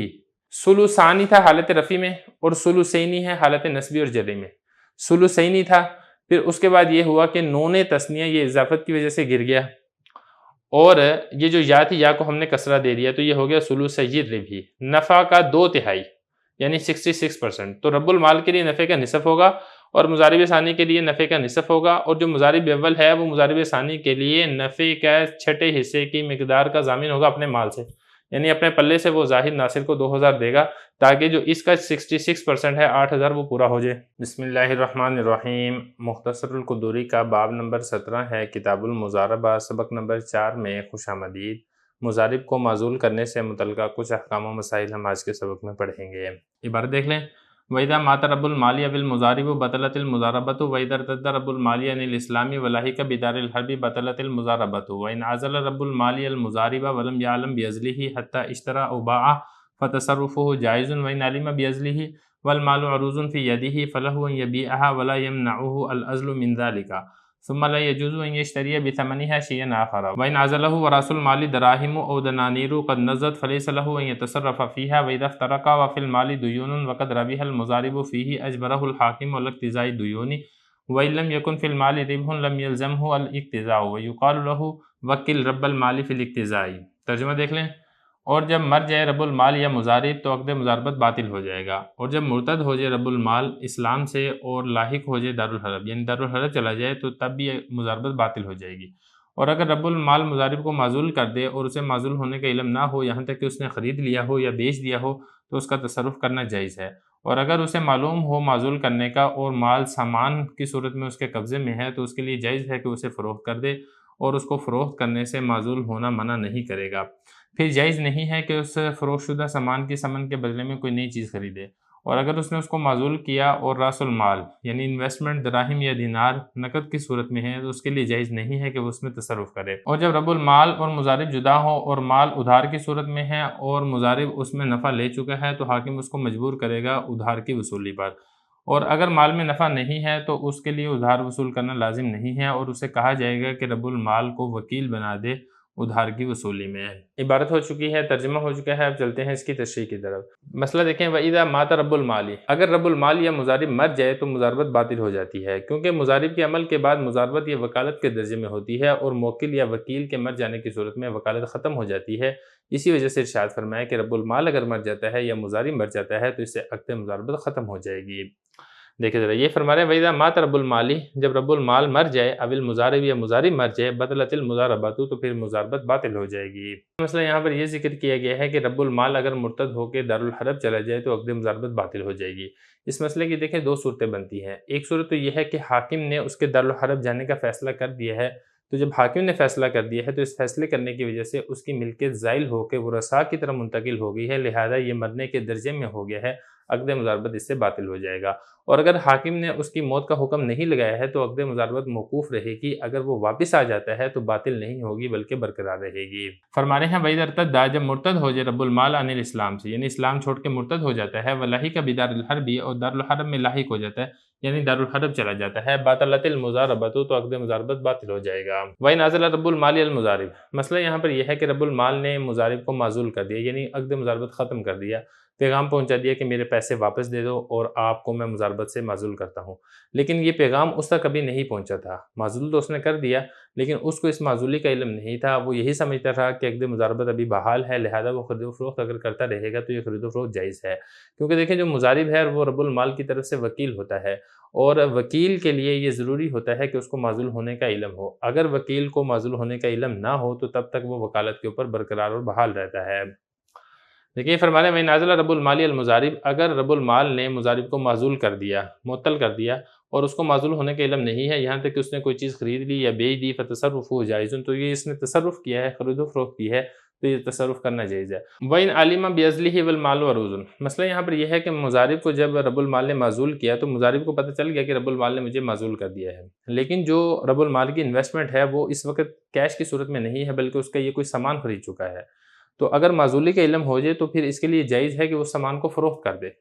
کیونکہ جب تک سامان کو فروخت نہیں کیا جائے گا تب تک دونوں کا حساب نہیں ہوگا، جب تک دونوں کا حساب نہیں ہوگا تو نفع کی شرح کس طریقے سے تقسیم ہوگی؟ ظاہر ہے نفع کے اندر مضارب کا بھی حق ہے، رب المال کا بھی حق ہے، تو لہذا معزولی یہ اس کو جو اس نے سامان خریدا ہے اس کے فروخت کرنے سے روک نہیں سکتی ہے۔ البتہ ایک بات ہے کہ جب یہ سامان فروخت کر دے گا تو اس سامان کی قیمت کے بدلے میں اب یہ نیا سامان نہیں خرید سکتا ہے، بلکہ اس کے اوپر لازم ہوگا کہ رب المال کے ساتھ بیٹھ کر یہ حساب کر لے، جس کا جتنا نفع بنتا ہو وہ اپنا اس شرح کے حساب سے تقسیم کر لے۔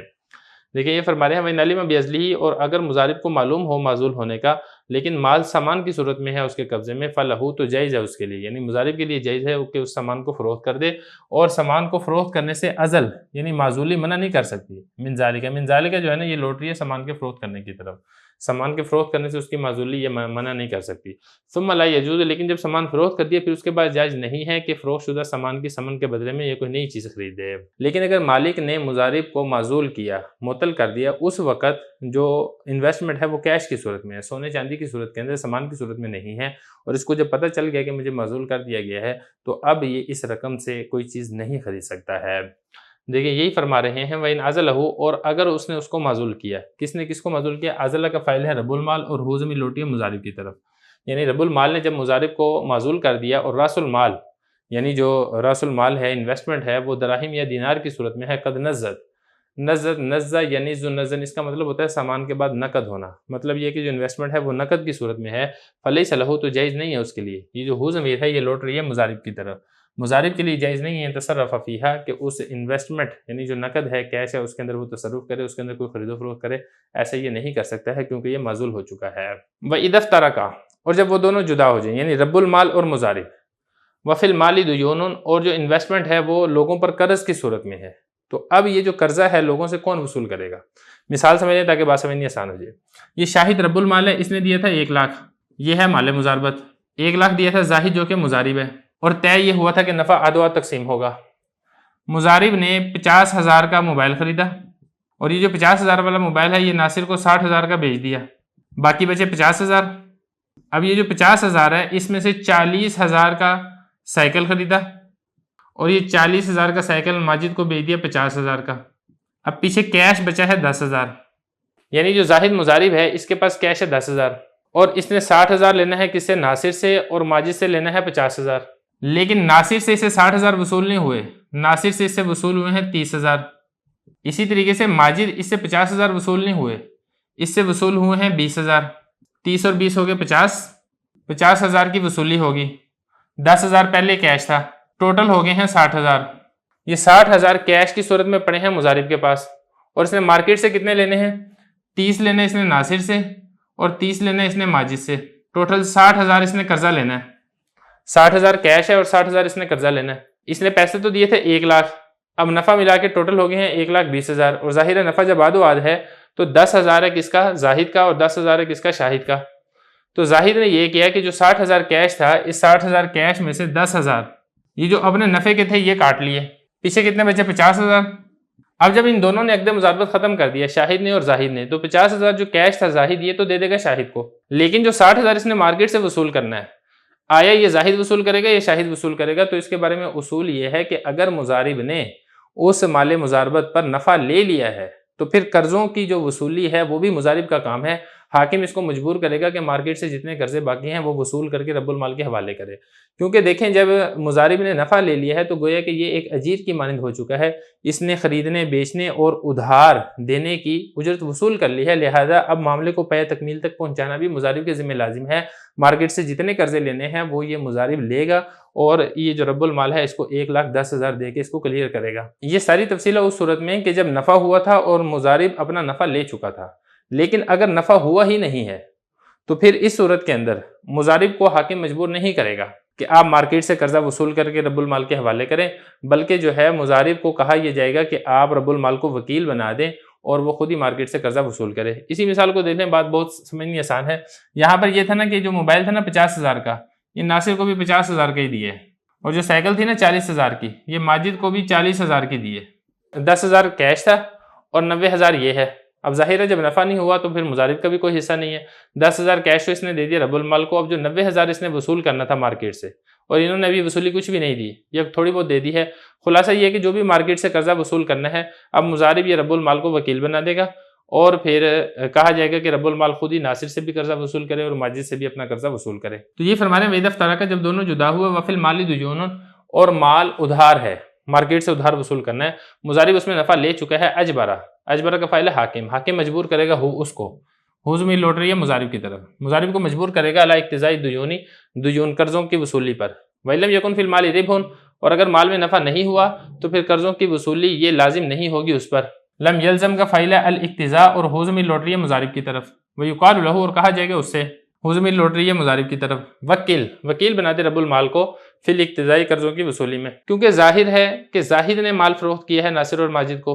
تو ناصر اور ماجد زاہد کو تو جانتے ہیں، شاہد کو تو نہیں جانتے، تو زاہد جو ہے یہ ان کا سامنا کروا دے گا شاہد اور ناصر کا اور ماجد کا۔ اب شاہد جانے اور ناصر اور ماجد جانے شاہد کیسے وصول کرتا ہے ناصر اور ماجد سے، یہ اس کی سردرد ہے، زاہد اس سے فارغ ہو چکا ہے۔ بسم اللہ الرحمن الرحیم۔ مختصر القدوری کا باب نمبر 17 ہے، کتاب المضاربہ، سبق نمبر 5 میں خوش آمدید۔ مال مضاربت میں نقصان ہو جائے تو وہ کس پر آئے گا، اس کے بارے میں ساری تفصیل ہم انشاءاللہ آج کے سبق میں پڑھیں گے۔ عبارت دیکھ لیں، وما حلق من مال المضاربۃ فهو من الربح دون رأس المال فإن زاد الحالق على الربح فلا ضمان على المضارب فيه وإن كان يقتسمان الربح والمضاربة على حالها ثم حلق المال كله وبعضه تراد الربح حتى يستوفي رب المال رأس المال فإن فضل شيء كان بينهما وإن نقص من رأس المال لم يضمن المضارب وإن كان اقتسم الربح وفسخ المضاربة ثم عقدها فحلق المال أو بعضه لم يتراد الربح الأول ويجوز للمضارب أن يبيع بالنقد والنسيئة ولا يزوج عبدا ولا أمة من مال المضاربة۔ ترجمہ دیکھ لیں، اور جو ضائع ہو جائے مال مضاربت میں سے تو وہ نفع سے ضائع ہوگا نہ کہ راس المال سے،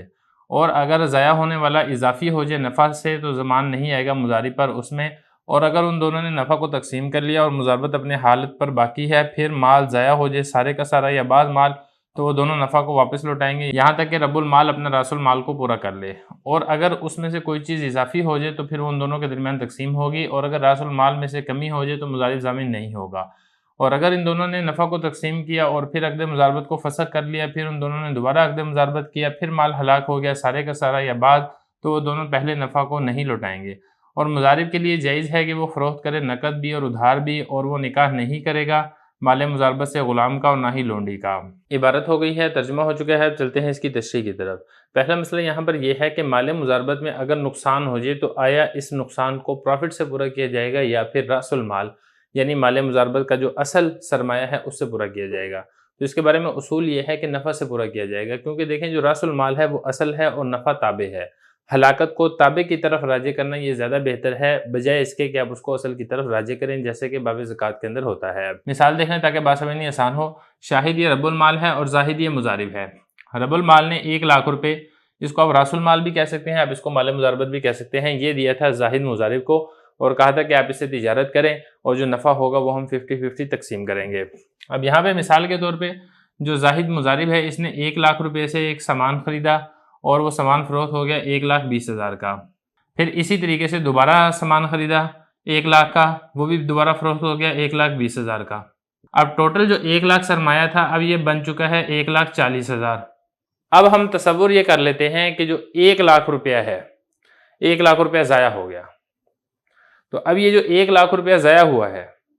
آیا اس کو 40,000 نفع میں سے لیا جائے گا یا ہم یہ کہیں گے کہ جو راس المال ہے 1,00,000 اس میں سے ضائع ہوا ہے اور 40,000 میں سے 20,000 دونوں میں تقسیم ہوگا؟ تو اس کے بارے میں اصول یہ ہے کہ سب سے پہلے نقصان کو نفع سے پورا کیا جائے گا۔ مثال کے طور پہ اگر 1,00,000 روپے کا نقصان ہوا ہے تو ہم یہ کہیں گے کہ 40,000 نفع کا یہ ضائع ہو چکا ہے اور جو 60,000 ہے راس المال میں سے اس میں سے نقصان ہوا ہے۔ اور اگر بالفرض ایسے ہے کہ نقصان ٹوٹل سرمایہ کا نہیں ہوا ہے، تھوڑے سے سرمایہ کا ہوا ہے، مثال کے طور پہ 10,000 کا نقصان ہوا ہے یا 20,000 کا نقصان ہوا ہے، 30,000 کا نقصان ہوا ہے، 40,000 کا نقصان ہوا ہے، تو ہم یہ کہیں گے کہ سارے کا سارا نقصان نفع سے پورا کیا جائے گا، گویا کہ جو راس المال ہے وہ اپنی جگہ پر برقرار ہے۔ دیکھا جائے یہ فرما رہے ہیں وما ہلک من مال المضاربتی، مال مضاربت میں سے جو مال ہلاک ہو جائے تو سب سے پہلے اس کو نفع سے پورا کیا جائے گا، نہ کہ راس المال جو اصل انویسٹمنٹ ہے اس سے پورا نہیں کیا جائے گا۔ فَإِن زَادَ، اور اگر اضافی ہو جائے ہالک ہلاک ہونے والا مال علی الربح نفع پر، فلا زمان علی المضارب فیہ، تو مضارب پر اس میں کوئی زمان نہیں آئے گا۔ یہ والی میں نے آپ کو مثال دی تھی کہ اگر تو 10,000 20,000 30,000 40,000 کا نقصان ہوتا ہے وہ تو نفع سے آپ پورا کر لیں گے، لیکن اگر بالفرض نقصان ہو جاتا ہے 70,000 کا، اب 70,000 میں سے 40,000 تو آپ نے نفع سے پورا کر لیا، باقی 30,000 ہے وہ 1,00,000 روپے میں سے نقصان ہوا ہے، لیکن یہ جو 1,00,000 روپے میں سے 30,000 کا نقصان ہوا ہے یہ مضارب اپنے پلے سے نہیں دے گا، مضارب سے یہ نقصان وصول نہیں کیا جائے گا۔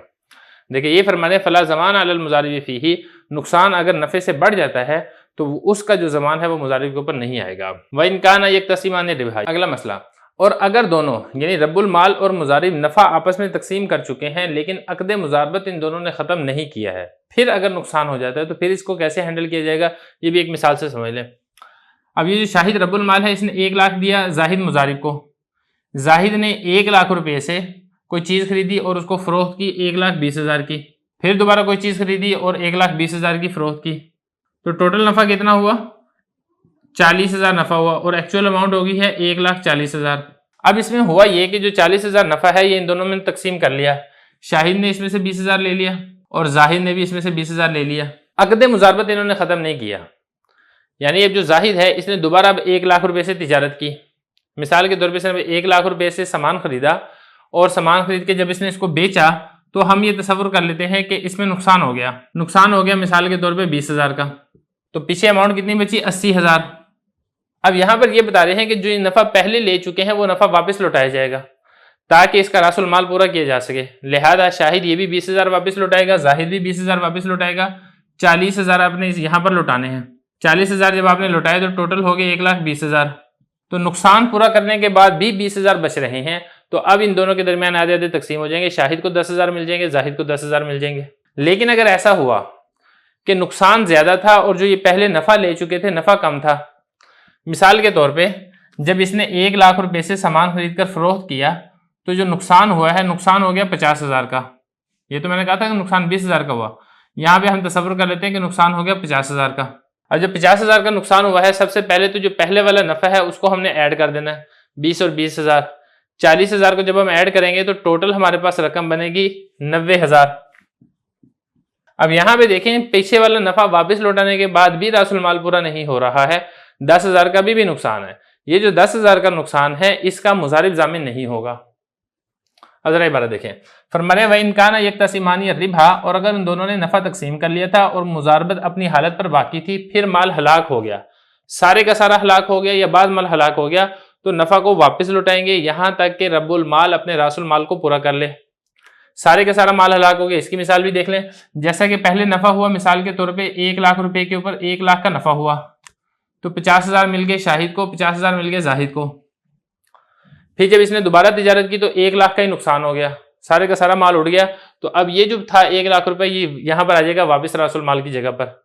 تو یہ ہو جائے گا کہ رب المال اپنے راس المال کو پورا کر لے گا۔ یا اسی طریقے سے مال سارا نہیں ہلاک ہوا، بعض مال ہلاک ہوا، اس کے بارے میں ساری تفصیل میں آپ کو بتا چکا ہوں۔ تو یہ بتا رہے ہیں کہ دونوں اپنے نفع کو جو پہلے لے چکے ہیں واپس لوٹائیں گے یہاں تک کہ رب المال اپنے راس المال کو پورا کر دے۔ فَإِنْ فَضُلَ شَيْءٌ كَانَ بَيْنَهُمَا، اور اگر نفع واپس لوٹانے کے بعد